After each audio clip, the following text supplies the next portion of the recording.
ಜನ್ಮಾದ್ಯಸ್ಯ ಯತೋನ್ಮಯಾದಿತರತಸ್ಮೃತಿಶ್ವರಾಟ್ ತೇನೇ ಮುಹ್ಯಂತಿ M ಸೂರಯಃ ತೇಜೋ ವಾರಿಮೃದಾಂ ಯಥಾ ವಿನಿಮಯೋ ಸರ್ಗೋ ವೃಷಾ ಧಾಮ್ನಾ ಸ್ವೇದ ಸದಾ ನಿರಸ್ತಕುಹಕಂ ಸತ್ಯಂ ಪರಂ ಧೀಮಹಿ ಸೃಷ್ಟಿಸ್ಥಿತ್ಯಪ್ಯಯೇಹಾನೇತಿ ದೃಶಿತ್ಮೋ ಬಂಧಮೋಕ್ಷಾಶ್ಚ ಯಸ್ಮಾತ್ ತಸ್ಯ ಶ್ರೀ ಬ್ರಹ್ಮ ರುದ್ರ ಪ್ರಭೃತಿ ಸುರನರದ್ವೀಷಶತಾತ್ಮಕಸ್ಯ ವಿಷ್ಣೋರ್ವ್ಯಸ್ತಾಃ ಸಮಸ್ತಾಃ ಸಕಲಗುಣನಿಧಿಃ ಸರ್ವದೋಷವ್ಯಪೇತಃ ಪೂರ್ಣಾನಂದೋ ಅವ್ಯಯೋ ಯೋ ಗುರುರಪಿ ಪರಮಃ ಚಿಂತಯೇತಂ ಮಹಾಂತಂ. ಯಾವುದೀಗ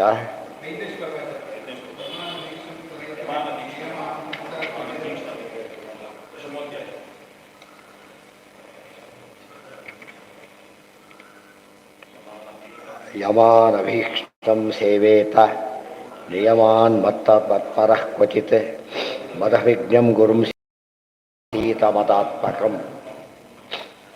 ಯಮಾನಭೀಕ್ಷ್ಣಂ ಸೇವೇತ. ಯಮ ನಿಯಮ, ಆಸನ, ಪ್ರಾಣಾಯಾಮ, ಪ್ರತ್ಯಾಹಾರ ಇವೆಲ್ಲ ಯೋಗದ ಅಂಗಗಳು. ಅಷ್ಟಾಂಗ ಯೋಗ ಅಂತ ಕರೀತಾರೆ. 8 ಇದ್ದಾಗ ಕೊನೆಯದು ಸಮಾಧಿ, ಆಗ ಅಪ್ರೋಕ್ಷ ಜ್ಞಾನ ಬರುತ್ತೆ ಅಂತ ಹೇಳೋದು. ಅದಕ್ಕೆ ಯಮಾನ್ ಅಭೀಕ್ಷ್ಣಂ ಸೇವೇತ, ಯಮಗಳನ್ನು ನಿಯಮಗಳನ್ನು ಅಭೀಕ್ಷ್ಣಂ ಸಂಪೂರ್ಣವಾಗಿ ಸೇವೇತ ಸೇವಿಸಬೇಕು. ಆದರೆ ಮತ್ಪರಹ, ಇವತ್ತು ಮತ್ಪರಹ ಇಲ್ಲ. ಯೋಗ ಹಾಕಿದ್ದು ಆಸನ ಕೂತ್ಕೊಂಡ್ಬಿಡ್ತಾರೆ.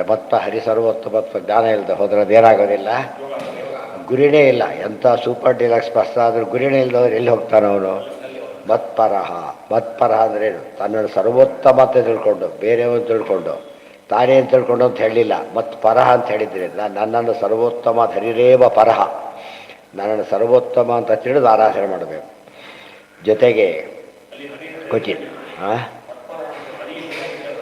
ಮತ್ತದಂತೆ ಯಾರು ಕೃಷ್ಣ ಹೇಳ್ತಿರೋದಲ್ಲ, ಯಾರಿಗೆ ಹೇಳ್ತಿರೋದಲ್ಲ, ಕೃಷ್ಣ ಉದ್ಧವ ಹೇಳ್ತಿರೋದು. ಅಭಿಜ್ಞಂ ಮದಭಿಜ್ಞಂ ಗುರುಂ ಜ್ಞಾತ್ವ ಗುರುಂ ಶಾಂತಂ. ಗುರುಗಳ ಹತ್ರ ಹೋಗ್ಬೇಕು. ಯಾರು ಮದಭಿಜ್ಞಂ, ನನ್ನನ್ನು ಸರ್ವೋತ್ತಮ ಅಂತ ನೀನು ಆರಾಧನೆ ಮಾಡಬೇಕಾದ್ರೆ ನಿಮ್ಮ ಗುರುಗಳು ಹೇಗಿರ್ಬೇಕು? ಅವರು ಕೂಡ ಇನ್ನೂ ಭಾರಿ ಶ್ರೇಷ್ಠವಾಗಿರೋ ಉಪಾಸನೆ ಮಾಡ್ತಿರ್ಬೇಕು. ಉಪಾಸೀತ ಮದಾತ್ಮಕಂ ನೋಡಿ, ಮತ್ಪರಹ ಮದಾತ್ಮಕಂ. ಆಪ್ತೇತಿ ರೂಪಗಚ್ಚಂತಿ ಗ್ರಾಹಯಂತಿ ಚಾವೋ. ನನ್ನನ್ನು ಸ್ವಾಮಿ ಅಂತ ಆರಾಧನೆ ಮಾಡಿ ಗುರು ಆಗಬೇಕೆ ಹೊರತು ತಾನೇ ಅಂತ ತಿಳ್ಕೊಳ್ಳೋದಾಗಬಾರ್ದು. ಮದಾತ್ಮಕಂ. ಯಮಾನ್ ಅಭೀಕ್ಷ್ಣಂ ಸೇವೇತ ನಿಯಮಾನ್ ಮತ್ಪರಃ ಕ್ವಚಿತ್ ಮದಭಿಜ್ಞಂ ಗುರುಂ ಶಾಂತಂ. ಬರೀ ತಿಳ್ಕೊಂಡ್ರೆ ಸಾಲದು. ಶಾಂತಂ ಸಮೋ ಮನಿಷ್ಠತಾ ಬುದ್ಧೇ. ನನ್ನ ಮನಸ್ಸನ್ನು ಪೂರ್ತಿ ಹಾಕಿರಬೇಕು. ತದಲಂಬೋ ಲೋಕ ವಿಚಿಂತನಯ ಪ್ರವಣಂ ಕುರು ಮಾನಸ ಮೀಶಪದೇ ಅಂತ ಗುರುಗಳ ಹತ್ರ ಹೋಗಿಬಿಟ್ಟು ಸೇವೇತ. ಉಪಾಸಿತ ಅಂತ ಅಂತ್ಯವಾಸಿ ಭವೇತ್. ಉಪಾಸಿತ ಅಂದರೆ ಅಂತ್ಯವಾಸಿಯಾಗಿರಬೇಕು. ಆಮೇಲೆ ಅದು ಪ್ರಶ್ನೆ ಹೇಳ್ತಾರೆ, ಮಾಮೇವ ನಿತ್ಯಂ ಧ್ಯಾಯೇದ್ಯೋ ಮದಾತ್ಮ ಸಪ್ರಕೀರ್ತಿತಃ. ಯಾರು ನನ್ನನ್ನೇ ನಿತ್ಯದಲ್ಲಿ ಸ್ವಾಮಿ ಅಂತ ಆರಾಧನೆ ಮಾಡ್ತಾರೋ ಅವರನ್ನು ಮದಾತ್ಮ ಅಂತ ಕರಿಬೇಕು. ಮತ್ಪರ ಮತ್ತು ಅದಕ್ಕೆ ಹೇಳಲಿಲ್ಲ.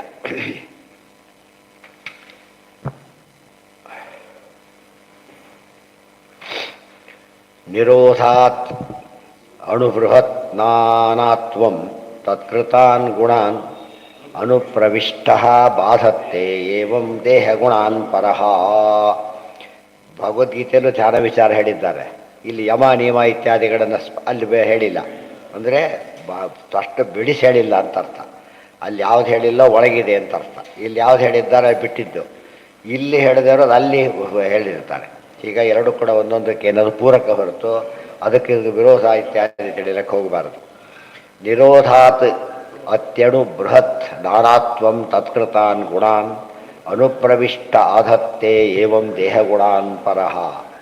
ಯೋಸೌ ಗುಣೈ ವಿರಚಿತೋ ದೇಹೋಯಂ ಪುರುಷಸ್ಯ ಹಿ ಸಂಸಾರಃ ತನ್ನಿಬಂಧೋಯಂ ಪುಂಸೋ ಅವಿದ್ಯಾ ಸ್ಥಿತಮಾತ್ಮನಃ. ತಸ್ಮಾತ್ ಜಿಜ್ಞಾಸಯ ಆತ್ಮಾನಂ ಆತ್ಮಸ್ಥಂ ಕೇವಲಂ ಪರಂ ಸಂಕಲ್ಪ ನಿರಸೇದಸ್ಯ ವಸ್ತು ಬುದ್ಧಿಂ ಯಥಾಕ್ರಮಂ. 9, 10, 11 3 ಶ್ಲೋಕಕ್ಕೆ ಒಟ್ಟಿಗೆ ತಾತ್ಪರ್ಯ ಬರೀತಾರೆ. ಹಿಂದೆ 5ರಿಂದ 9 ಹೇಳಿಲ್ಲ. ಅದೆಲ್ಲ ಮುಂದಿನ ವಿಷಯ ಇತ್ಯಾದಿಗಳು. ನಿರೋಧ ನಿರೋಧ ಉತ್ಪತ್ತಿ ಬೃಹತ್ ನಾನಾತ್ವಂ ತತ್ಕೃತಾನ್ ಗುಣಾನ್. ಪರಮಾತ್ಮ ಏನು ಮಾಡ್ತಾನೆ, ಕೆಲವೊಮ್ಮೆ ಲಯ ಮಾಡ್ತಾನೆ, ಕೆಲವೊಮ್ಮೆ ನಿಯಮನ ಮಾಡ್ತಾನೆ, ಸೃಷ್ಟಿ ಮಾಡ್ತಾನೆ. ಕೆಲವು ಸಣ್ಣ ಕೆಲಸ ಮಾಡಿ ತೋರಿಸ್ತಾನೆ, ತಾನೇ ಮಾಡ್ತಾನೆ. ದೊಡ್ಡದನ್ನು ತಾನೇ ಮಾಡಿಸ್ತಾನೆ. ಅನುಪ್ರವಿಷ್ಟ ಆಧತ್ತೆ, ಎಲ್ಲದರೊಳಗೆ ಪ್ರವೇಶ ಮಾಡಿ ಧರಿಸಿದ್ದಾನೆ. ಏವಂ ದೇಹ ಗುಣಾನ್ ಪರಹ, ಹೀಗೆ ದೇಹದ ಗುಣಗಳು ಭಗವದ್ ಅಧೀನದಲ್ಲಿವೆ. ಯೋಸೌ ಗುಣೈರ್ವಿರಚಿತ ದೇಹೋ ಅಯಂ ಪುರುಷಸ್ಯ ಹಿ ಸಂಸಾರ ತನ್ನಿಬಂಧೋಯಂ ಪುಂಸೋ ಅವಿದ್ಯಾಸ್ಥಿತಾತ್ಮನಃ. ಈ ದೇಹ ಏನಿದೆಯಲ್ಲ ಗುಣೈ ವಿರಚಿತ. ಯಾವ ಗುಣಗಳು? ಸತ್ವಾದಿ ಗುಣಗಳು, ಪ್ರಕೃತಿಯ ಗುಣಗಳು ರಚಿತವಾಗಿದ್ದರಿದ್ದಾನೆ. ದೇಹೋಯಂ ಪುರುಷಸ್ಯ ಹಿ ಸಂಸಾರ, ಇದೇ ಬಂಧ, ಇದೇ ಸಂಸಾರ. ಬಂಧ ತನ್ನಿಬಂಧೋಯಂ ಪುಂಸೋ ಅವಿದ್ಯಾತ್ಮನಃ. ಆಸ್ಪತ್ರೆಯಲ್ಲಿ ಯಾವ ಡ್ರೆಸ್ ಹಾಕಿರ್ತಾರೆ? ರೋಗಿಯ ಡ್ರೆಸ್ ಹಾಕಿರ್ತಾರೆ. ಹೌದಾ? ಅದೇ ದೊಡ್ಡ ಸೂಟು ಮುಟ್ಟು ಯಾರು ಹಾಕೋಗೋದೇ ಇಲ್ಲ. ಅದು ಸಂಸಾರಿಯ ಡ್ರೆಸ್ ಅಂದ್ರೆ ಹಾಗೆ. ಬದ್ಧದಲ್ಲೂ ಬದ್ಧ ಅದು. ಆ ದೇಹ ಅದು ಅದಿರೋವರೆಗೂ ಅವನು ಪೇಷಂಟಲ್ಲಿ. ಬಿಟ್ಟು ಬಂದಮೇಲೆ ಆ ಡ್ರೆಸ್ ಇಲ್ಲ. ಸೊ ಮುಕ್ತನ ಬಿಡುಗಡೆ ಹೊಂದಿಬಿಟ್ಟ. ಡ್ರೆಸ್ ಗುಣಗಳಿಂದ ಮಾಡಿದ ದೇಹ ಅಲ್ಲ ಅದು. ಅದು ಆಸ್ಪತ್ರೆ ದೇಹ ಅಲ್ಲ ಅದು. ಇದು ಏನಿದು ಆಸ್ಪತ್ರೆ ಹೊರಗಿರೋ ದೇಹ. ಸಂಸಾರ ಆಸ್ಪತ್ರೆ ಸರಿಯಾಗಿರೋದು. ಆಸ್ಪತ್ರೆ ನೋಡಿಬಿಟ್ರೆ ಸಂಸಾರ ನೋಡಿದಾಗೆ ಆಗ್ತದೆ. ಆದ್ದರಿಂದ ಹೊರಗೆ ಬರಬೇಕು ದಾಟಿ. ಅದು ದಾಟಕ್ಕೆ ಇವರಿಗೆ ಆಗೋದಿಲ್ಲ, ದೇವರು ದಾಟಿಸ್ಬೇಕು. ಅವ್ರು ಇವ್ರು ಬಂದರೆ ಓಡಿಸ್ಬಿಡಿ, ಮತ್ತೆ ಹಿಡ್ಕೊಂಡು ಹೋಗ್ತಾರೆ. ಅವರೇನು ಮಾಡಿ ಡಿಸ್ಚಾರ್ಜ್ ಮಾಡಬೇಕು. ಅವ್ರು ಇವನು ಪೇಪರ್ ಎಸ್ಕೇಪ್ ಆಗಿದ್ದಾರೆ ಅಂತೇಳಿ ಕಂಪ್ಲೇಂಟ್ ಕೊಡ್ಬೋದು. ಅವರು ಬಿಲ್ ಕೊಡದೆ ಹೋಗಿದ್ದಾರೆ, ಅದು ಬೇರೆ ಇರುತ್ತೆ. ಬೆನ್ನೋ ಬಂಧೋಯಂ ಪುಂಸೋ ಸ್ಥಿತಾತ್ಮನಃ. ಇದು ಯಾರಿಗೆ ಬರುತ್ತೆ? ಬಂಧ ಕಳ್ಕೊಂಬೇಡ ಅಂದರೆ ಇಲ್ಲ, ಅವಿದ್ಯೆ ಕಾರಣ ಆಗಿದೆ. ಬಂಧಕ್ಕೇನು ಕಾರಣ? ಅವಿದ್ಯೆ ಕಾರಣ. ಅವಿದ್ಯೆ ಅಂದರೆ ಅಜ್ಞಾನ. ಅದಕ್ಕೆ ಅನಾದಿ ಮಾಯೆಯ ಸುಪ್ತ ಯದಾ ಜೀವ ಪ್ರಬುದ್ಧತೆ. ಅನಾದಿಯ ಮಾಯೆಗೆ ಒಳಗಾಗಿ ಮೈಮರೆತಿರ್ತಕ್ಕಂಥ ಸುಪ್ತ ಅಂದರೆ ಮೈಮರೆತಂಥ ಜೀವನಿಗೆ ಎಚ್ಚರಿಕೆಯನ್ನು ಕೊಡೋದು. ಶ್ರುತಿಗಳಿಂದ ಮೂಲಕ ಎಚ್ಚರಿಕೆ ಬಂದು ಜ್ಞಾನ ಬರಬೇಕು. ಅವಿದ್ಯಾಸ್ಥಿತಾತ್ಮನಃ. ಇಲ್ಲಿ ವಿದ್ಯೆ ಇದ್ದವನಿಗೆ ಸಂಸಾರ ಅಂತ ಹೇಳಿದ ಮೇಲೆ ದೇವರಿಗೆ ಅವಿದ್ಯೆ ಇಲ್ಲ. ಆದ್ದರಿಂದ ದೇವರಿಗೆ ಸಂಸಾರ ಸಾಧ್ಯ ಇಲ್ಲ. ಇಲ್ಲ, ದೇವರಿಗೆ ಅವಿದ್ಯೆ ಬರೋದಾದ್ರೆ ಅವಿದ್ಯೆ ದೊಡ್ಡದು, ದೇವರು ದೊಡ್ಡವರು. ಮತ್ತು ಅವಿದ್ಯೆ ಹೇಳಿದ ನಚ ಕರ್ಮ ವಿಮಾಮಲ. ವಿಮಾ ಅಂದರೆ ಅವಿದ್ಯೆ. ಇವೆಲ್ಲ ಏನವೆಲ್ಲ ಜಡ ಪದಾರ್ಥಗಳು. ಶಕ್ತಿನೇ ಅದೇನು ಅಟ್ಯಾಕ್ ಮಾಡೋದು. ಹಾಗಿದ್ರೆ ಎಷ್ಟು ಹೋಪ್ಲೆಸ್ ಆಗಿದೆ. ಸರಿಯಾಗಿ ಅರ್ಥ ಮಾಡ್ಕೋಬೇಕಲ್ಲ. ಇದನ್ನೆಲ್ಲ ಹೇಳ್ತಾ ಕೂತ್ಕೊಂಡ್ರೆ ಈ ಕೇಡು ಉಪಯೋಗ ಏನಾದ್ರಿಂದ ಇನ್ನೂ ಹೆಚ್ಚು ಬಂಧನ ಕೊಡೋಕ್ಕಾಗ್ತಾನೆ. ಅದಕ್ಕೆ ಅನರ್ಥ ಅಂತ ಕರೆದಿತ್ತು. ತಸ್ಮಾತ್ ಜಿಜ್ಞಾಸಯ ಆತ್ಮಾನಂ ಆತ್ಮಸ್ಥಂ ಕೇವಲಂ ಪರಂ. ಅವಿದ್ಯಾಸ್ಥಿತ ಅಂದರು. ವಿದ್ಯೆ ಅಂದರೆ ಹೇಗಿದ್ರೆ ದೇವರು ಜಿಜ್ಞಾಸಯ ಅಥಾತೋ ಬ್ರಹ್ಮ ಜಿಜ್ಞಾಸ ಮಾಡಬೇಕು.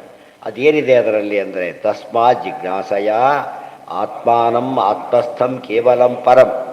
ತಾನು ಆತ್ಮಸ್ಥ ಭಗವಂತನಲ್ಲಿರತಕ್ಕಂಥ ಒಬ್ಬ ಜೀವ ಅಂತ ಸರಿಯಾಗಿ ತಿಳ್ಕೊಂಡು ಕೇವಲಂ ಪರಂ, ಈ ದೇಹಗಳಲ್ಲಿ ನನಗಿಲ್ಲ, ಕೇವಲ ಪರಂ ದೇವರಿಂದ ಭಿನ್ನವಾದದ್ದು. ಸಂಘಸ್ಯ ನಿರಸೇದಸ್ಯ, ಆ ಪರಮಾತ್ಮನ ಸಂಘವನ್ನು ಮಾಡಿ ಏನು ಮಾಡಬೇಕು? ನಿರಸಿ, ದೇಹವನ್ನು ಬಿಟ್ಟು ಬಿಡಬೇಕು. ಮತ್ತೇನು ಅದಕ್ಕಿಂತ ಮುಂಚೆ ಒಂದಾರ ವಸ್ತು ಬುದ್ಧಿಂ ಯಥಾಕ್ರಮ. ದೇಹದಲ್ಲಿ ವಸ್ತು ಎಂಬ ಬುದ್ಧಿಯನ್ನು ಬಿಟ್ಟು ಬಿಡಬೇಕು ಅಂತ ಹೇಳಿದರು. ದೇಹದಲ್ಲಿ ವಸ್ತು ಬುದ್ಧಿಯನ್ನು ಬಿಡಬೇಕು. ಅವರೇನು ವಸ್ತು ಅಂದರೆ ಸತ್ಯ, ಸತ್ಯ ಅಂತ ತಿಳ್ಕೊಳ್ಬಾರ್ದು ಅಂತ ಹೇಳಿಬಿಡ್ತಾರೆ. ಅಲ್ಲ, ಅದು ನೋಟ್ ಬರೀತಾರೆ. ಅದೇಹ ಧರ್ಮವಾನ್ ವಿಷ್ಣು ದೇಹಧರ್ಮವದೀರ್ಯತೆ ಜೀವಸ್ತ್ವದೇಹ ಧರ್ಮ ಅಪಿ ಪರತೋ ದೇಹಧರ್ಮವಾನ್ ಸ್ವಯಂ ಅನಭಿಮಾನಃ ಸನ್ ಅಜ್ಞಾನಾಮೇವ ದರ್ಶಯೇತ್. ವಿಷ್ಣುರ್ಜೀವಸ್ತ್ವಭಿಮಾನ್ ವಿಷ್ಣು ಜೀವಸ್ತು ಅಭಿಮಾನಿ ಯಾವದ್ವಿಷ್ಣು ಪದಂ ವ್ರಜೇತಿ ವಿಷ್ಣು ಸಂಹಿತಾಯಾಮ್. ದೇವರಿಗೆ ದೇಹ ಇಲ್ಲ ಅಂತ ಹೇಳಿದ್ರೆ ತಪ್ಪದು. ಅದೇಹ ಧರ್ಮವಾನ್ ವಿಷ್ಣು ದೇವರಿಗೆ ದೇಹ ಇದ್ದೇ ಇದೆ. ಅದು ನಮ್ಮ ದೇಹ ಇಲ್ಲ, ನಮ್ಮಂಥ ದೇಹ ಇಲ್ಲ. ಅದಕ್ಕೇನಂತ ಕರೀತಾರೆ? ಅದು ದೇಹಧರ್ಮವನ್ನು ಹೊಂದಿದವನು ಅಂತ ಕರೀತಾರೆ. ಆದರೆ ದೇಹ, ನಮ್ಮ ದೇಹ ಇಲ್ಲ. ಜೀವಸ್ತು ಅದೇಹ ಧರ್ಮೋಪಿ ಪರತೋ ದೇಹಧರ್ಮವಾನ್. ಪರಮಾತ್ಮ ಸ್ವರೂಪತಃ ಜ್ಞಾನಾನಂದಮಯ, ಜೀವನೂ ಜ್ಞಾನಾನಂದಮಯ. ಆದರೆ ಪರಮಾತ್ಮ ಪೂರ್ಣವಾಗಿ ಜ್ಞಾನಾನಂದಮಯ, ಅಜ್ಞಾನಕ್ಕೆ ಚಾನ್ಸೇ ಇಲ್ಲ. ಸ್ವಲ್ಪ ಇರೋದ್ರಿಂದ ಅಜ್ಞಾನಕ್ಕೆ ವಶನಾಗಿದ್ದಾನೆ. ಆದರೆ ದೇವರಿಗೆ ದೇಹ ಇದೆ, ದೇಹ ಧರ್ಮನೂ ಇದೆ, ಆದರೆ ಏನಿಲ್ಲ, ಅಜ್ಞಾನ ಇಲ್ಲ, ಆದರೆ ಸಂಸಾರದ ಪ್ರಶ್ನೆ ಇಲ್ಲ. ಜೀವನಿಗೆ ಹಾಗಲ್ಲ, ದೇಹ ಇವತ್ತು ಅಲ್ಲ, ಆದರೂ ಕೂಡ ದೇಹದ ಗುಣ ಅನುಭವಿಸ್ಬೇಕು ಇವನು. ಧರ್ಮ ಅಪಿ ಪರತೋ ದೇಹ ಧರ್ಮವಾದ. ಸಿಂಪಲ್ ಅದು. ಹೊರಗೆ ಚಳಿ ಆಗ್ತಾ ಇದೆ, ಸ್ವೆಟರ್ ಹಾಕೊಂಡ್ರೆ ಹೋಗ್ಬಿಡುತ್ತೆ. ಒಳಗೆ ಚಳಿ ಆಗುತ್ತೆ, ಅವಾಗ ಏನು ಹಾಕೊಂಡ್ರೆ ಹೋಗೋದಿಲ್ಲ. ಒಳಗಿನ ಚಳಿ ಕಂಟ್ರೋಲ್ ಮಾಡೋ ಶಕ್ತಿ ಯಾವುದಕ್ಕಿಲ್ಲ, ಹೊರಗಡೆ ಬಟ್ಟೆಗಿಲ್ಲ. ಅದಕ್ಕೆ ಹೊರಗಿನ ಚಳಿನ ಹೋಗಲಾಡಿಸ್ಬೋದು. ದಾರಿಗಳಿಗೆಲ್ಲ ಚಳಿ ಹೇಗಿರುತ್ತೆ, ಹೊರಗಿರೋದ್ರಿಂದ ಅವ್ರೇನು ಮಾಡ್ತಾರೆ, ಕಂಟ್ರೋಲ್ ಮಾಡಿಬಿಡ್ತಾರೆ. ಇವರು ಒಳಗೆ ಇರೋದ್ರ ಸ್ವರೂಪದಲ್ಲೇ ಇರೋದ್ರಿಂದ ಅವ್ರಿಗೆ ಕಂಟ್ರೋಲ್ ಮಾಡೋಕ್ಕಾಗೋದಿಲ್ಲ. ಅಯಂತು ಅನಭಿಮಾನ, ದೇವರಿಗೆ ಅಭಿಮಾನ ಹೆಸರೇ ಇಲ್ಲ. ಅದಕ್ಕೆ ಅಜ್ಞಾನಾಮೇವ ದರ್ಶನೆ. ಆದರೆ ದೇವರು ದೇಹ ಧರ್ಮ ಯಾವುದು? ಉದಾಹರಣೆಗೆ ಹಾಲು ಮೊಸರು ಬೆಣ್ಣೆ ಕರಿಯೋದು, ಸೀತಾ ವಿಯೋಗ ಆಯಿತು ಅಂತೇಳಿ ನೋಡಿ, ಸಾಮಾನ್ಯ ಸಂಸಾರಿಗಳ ರೀತಿ ಅದು. ತೋರಿಸ್ತಾರೆ ಹೊರತು ಇಲ್ಲ, ಅದು ಸುಮ್ಮನೆ ತೋರಿಸ್ತಾರೆ, ಏನಿಲ್ಲ ಅಲ್ಲಿ, ಯಾವುದೂ ಇಲ್ಲ, ದರ್ಶ ಏನು. ವಿಷ್ಣು ಅದಕ್ಕೆ ತಮಾಷೆಗೆ ಒಳ್ಳೆ ಮಾತಿದೆ. ಶ್ರೀವಾಸ ಏನಂತ ಹೇಳಿ ಕಳಿಸ್ತಾರೆ, ಶ್ರೀವಾಸ ಸೀರಿಯಸ್ ಆಗಿದೆ ಬರಬೇಕು ಅಂತ ಹೇಳಿ ಕಳಿಸೋದಿಲ್ಲ. ಅದು ನಿಜವಾಗ್ಲೂ ಸೀರಿಯಸ್ ಆಗಿದೆಯೇ ಇಲ್ಲ. ಅದು ಹೇಗೋ ಎಲ್ಲ ಕಡೆಗೂ ಹಾಗೆ, ಆಗದೇನೆ ಹೇಗೆ ತೋರಿಸಿದ ಅದೇ ರೀತಿಯಲ್ಲಿ ಆಗದೇನೆ ಏನು ಮಾಡ್ತಾರೆ, ತೋರಿಸ್ತಾರೆ. ಅದೇ ದೇಹ ಧರ್ಮ ಆತನಿಗೆ, ನಮ್ಮ ದೇಹ ಧರ್ಮ ಆತನಿಗಿಲ್ಲ. ಅದು ಇದ್ದಾಗ ತೋರಿಸ್ತಾನೆ. ಮೋಹನ ಒಂದು, ವಿಡಂಬನೆ ಒಂದು. ವಿಷ್ಣುರು ಜೀವಸ್ತು ಅಭಿಮಾನಿ ಯಾವದ್ವಿಷ್ಣು ಪದಂ ಹೃದಯತ. ಆದರೆ ಜೀವನಿಗೆ ಸಾಧ್ಯ ಇಲ್ಲ ಅದು. ಎಲ್ಲಿವರೆಗೂ ವಿಷ್ಣು ಪದಂ, ವಿಷ್ಣು ಪದಕ್ಕೆ ಎಲ್ಲಿವರೆಗೂ ಹೋಗೋದಿಲ್ಲ, ಅಲ್ಲಿವರೆಗೆ ಏನಾಗೋದಿಲ್ಲ, ಅಲ್ಲಿಗೆ ಅವರಿಗೆ ಅಭಿಮಾನ ಬಿಡಲಿಕ್ಕಾಗೋದಿಲ್ಲ. ಆದ್ದರಿಂದ ಇವನು ದುಃಖಿ, ಅದಕ್ಕೆ ದುಃಖಿ ಆಗ್ತಾರೆ. ಆದರೆ ದುಃಖ ಇಲ್ಲದ್ರೆ ದುಃಖಿ ಆಗ್ತಾನೆ. ಇದು ವಿಷ್ಣು ಸಂಹಿತಾಯ, ವಿಷ್ಣು ಸಂಹಿತಾ ಗ್ರಂಥಲ್ಲಿದೆ ಅಂತ ಹೇಳ್ತಾರೆ. ಅವಸ್ತು ಅಶಕ್ತಮುದ್ದಿಷ್ಟಂ, ಅವಸ್ತು ಅಶಕ್ತಮುದ್ದಿಷ್ಟಂ ಶಕ್ತಂ ವಸ್ತುಹ ವಸ್ತ್ಯಪಣ್ಯತೆ. ಈಗ ಇದನ್ನು ವಸ್ತು ಬುದ್ಧಿಯನ್ನು ಬಿಡಬೇಕು ದೇಹದ ಮೇಲೆ ಅಂತ ಹೇಳಿ ಅದಕ್ಕೆ ಅರ್ಥ ಬರೀತಾರೆ. ಏನದು? ಅವಸ್ತು ಅವರ ಅವಸ್ತತ್ವಂ ಎಲ್ಲೈತದ, ಆ ವಸ್ತುತ್ವಂ ಬಡಬೇಕಾದ. ಅವಸ್ತುತ್ವ ಶಕ್ತಿ ಶಕ್ತಂ. ಅದು ಅವಸ್ತುತ್ವ ಅಂದ್ರೆ ಏನು, ಎಲ್ಲಿದೆ ಅದು? ಆಯ್ತಲ್ಲ, ಆಗಲೇ ಆಯಿತು. ಆದ್ದರಿಂದ ಜಿಜ್ಞಾಸೆ ಮಾಡು, ಬ್ರಹ್ಮ ಜಿಜ್ಞಾಸೆ ಮಾಡು, ದೇವರನ್ನು ಭಿನ್ನ ಅಂತ ತಿಳ್ಕೊ, ಸ್ವಾಮಿ ಅಂತ ತಿಳ್ಕೊ, ಗೊತ್ತಾಯ್ತಾ? ಅದೆಲ್ಲ ಹೇಳಿಬಿಟ್ಟು ಈ ದೇಹದ ವಸ್ತು ಬುದ್ಧಿ ಬಿಡಬೇಕು. ಅದೇ ಅರ್ಥ ಬರೀತಾರೆ. ವಸ್ತು ಬುದ್ಧಿ ಅಂದರೆ ಏನು? ಅವಸ್ತು ಅಶಕ್ತ ಮುದ್ದಿಷ್ಟಂ, ಅವಸ್ತ್ವಶಕ್ತ ಮುದ್ದಿಷ್ಟಂ. ಯಾವುದು ಅಶಕ್ತನು ಏನಂತ ಕರೀತಾರೆ, ಅದನ್ನು ಅವಸ್ತು ಅಂತ ಕರೀತಾರೆ. ಅದು ಶಕ್ತಂ, ಶಕ್ತಂ ವಸ್ತುಹ ವರ್ಣ್ಯತೆ. ಶಕ್ತವಾಗಿದ್ದರೆ ಏನಂತ ಕರೀತಾರೆ?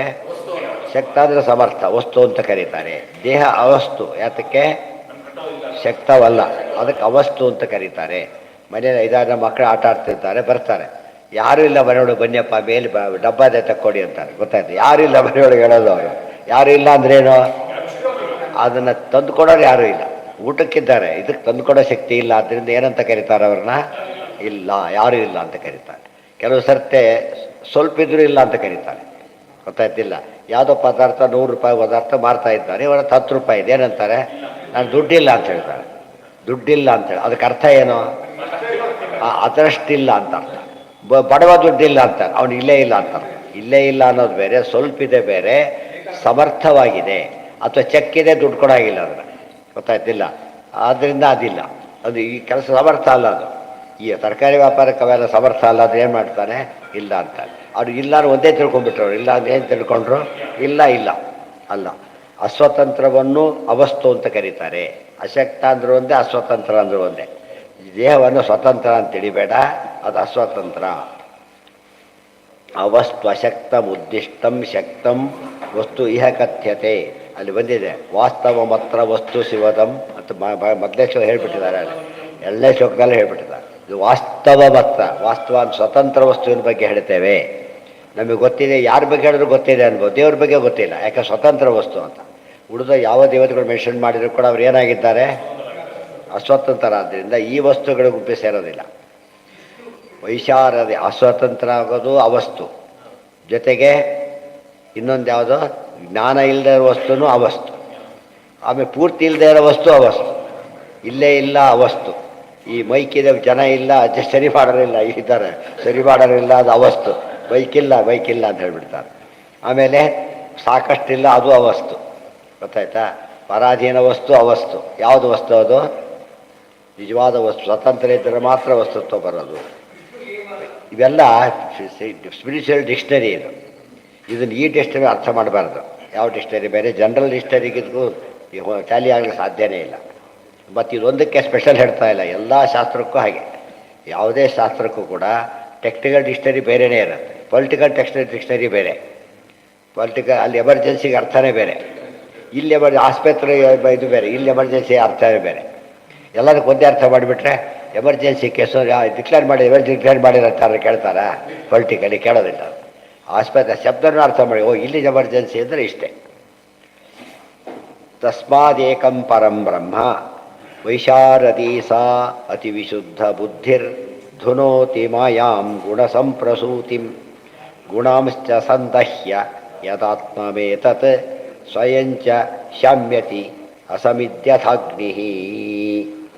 ಈಗ ವೈಶಾರದಿ ಸಾ ಅತಿ ವಿಶುದ್ಧ ಬುದ್ಧಿ ಧುನೋತಿ ಮಾಯಾಂ ಗುಣಸಂಪ್ರಸೂತಿಂ ಗುಣಾಂಶ್ಚ ಸಂದಹ್ಯ ಯದಾತ್ಮವೇತತ್ ಸ್ವಯಂ ಚ ಶಾಮ್ಯತಿ ಅಸಮಿದ್ಯಥಾ ಅಗ್ನಿ.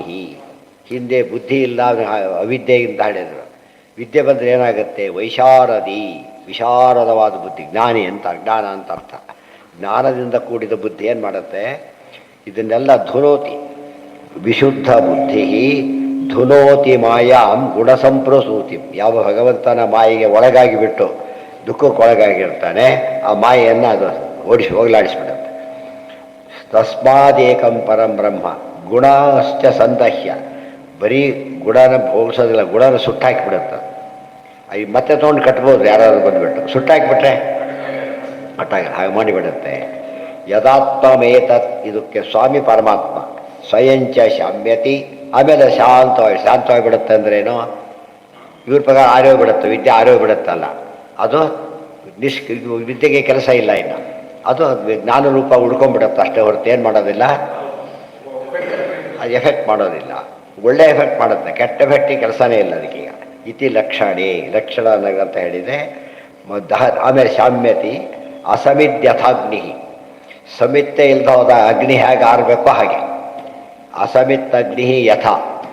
ಸಮಿತ್ ಹಾಕ್ತಾ ಇದ್ದಷ್ಟು ಏನಾಗುತ್ತೆ? ಅದು ಬಂದಿದೆಯಲ್ಲ, ಏನಂತ ಹೇಳ್ತಾರೆ ಅದು, ಯಾಯತಿ ಗೀತ ಇದೆಯಲ್ಲ, ನಚಾತ ಕಾಮ ಕಾಮಾನಾಂ ಉಪಭೋಗೇನ ಶಾಮ್ಯತಿ ಹವಿಷಾ ಕೃಷ್ಣವರ್ತೇವ ಭೂಯೇವಾಭಿವರ್ಧತೆ. ಎಲ್ಲಿವರೆಗೂ ಕೂಡ ಅದರಲ್ಲಿ ಇದಿರುತ್ತೆ, ಇಂಧನ ಇರುತ್ತೆ, ಅಲ್ಲಿವರೆಗೂ ಅಗ್ನಿ ಜೋರಾಗಿ ಉರಿತಾ ಇರುತ್ತೆ. ಇಂಧನ ತೆಗೆದ ತಕ್ಷಣ ಏನು ಮಾಡುತ್ತೆ? ಎಷ್ಟೋ ಸಲ ತುಂಬ ಹೊಗೆ ಆಗಿಬಿಟ್ಟಿರುತ್ತೆ, ಏನು ಮಾಡಿದ್ರೆ ಸರಿ ಹೋಗ್ತಾ ಇಲ್ಲ.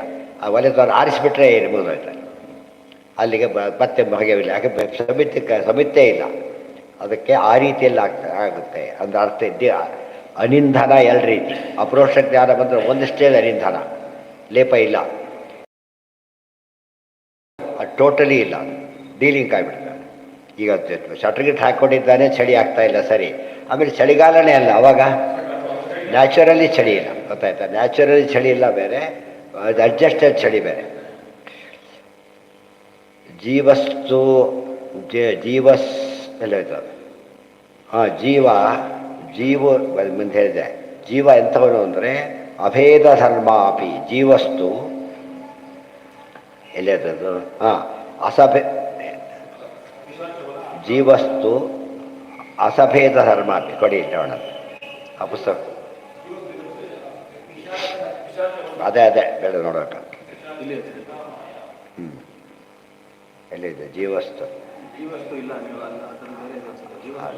ಬಂದೆ ಇದರಲ್ಲೇ ಜೀವಸ್ತು ಇದೆಯಲ್ಲ, ಮುಂದೆ ಶ್ಲೋಕದಲ್ಲಿದೆ.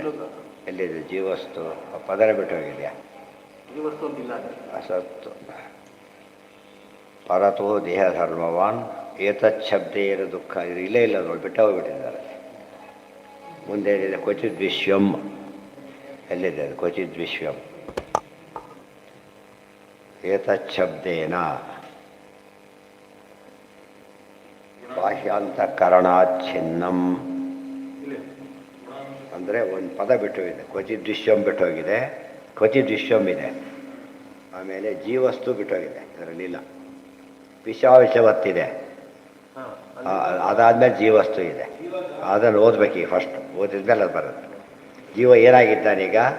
ಪಿಶಾಚವತ್ ಸ್ಥಿತ ಮಾಯಾ ತು ಉಚ್ಯತೆ ಜೀವಗಾಸದ ದಹ್ಯಂತೆ ಗುಣ ಸರ್ವೇ ಸಾಚ ಪ್ರಾತಿಸ್ವಿಕಿ ನರೇ ಇತಿ ವೈಭಾವ್ಯೇ.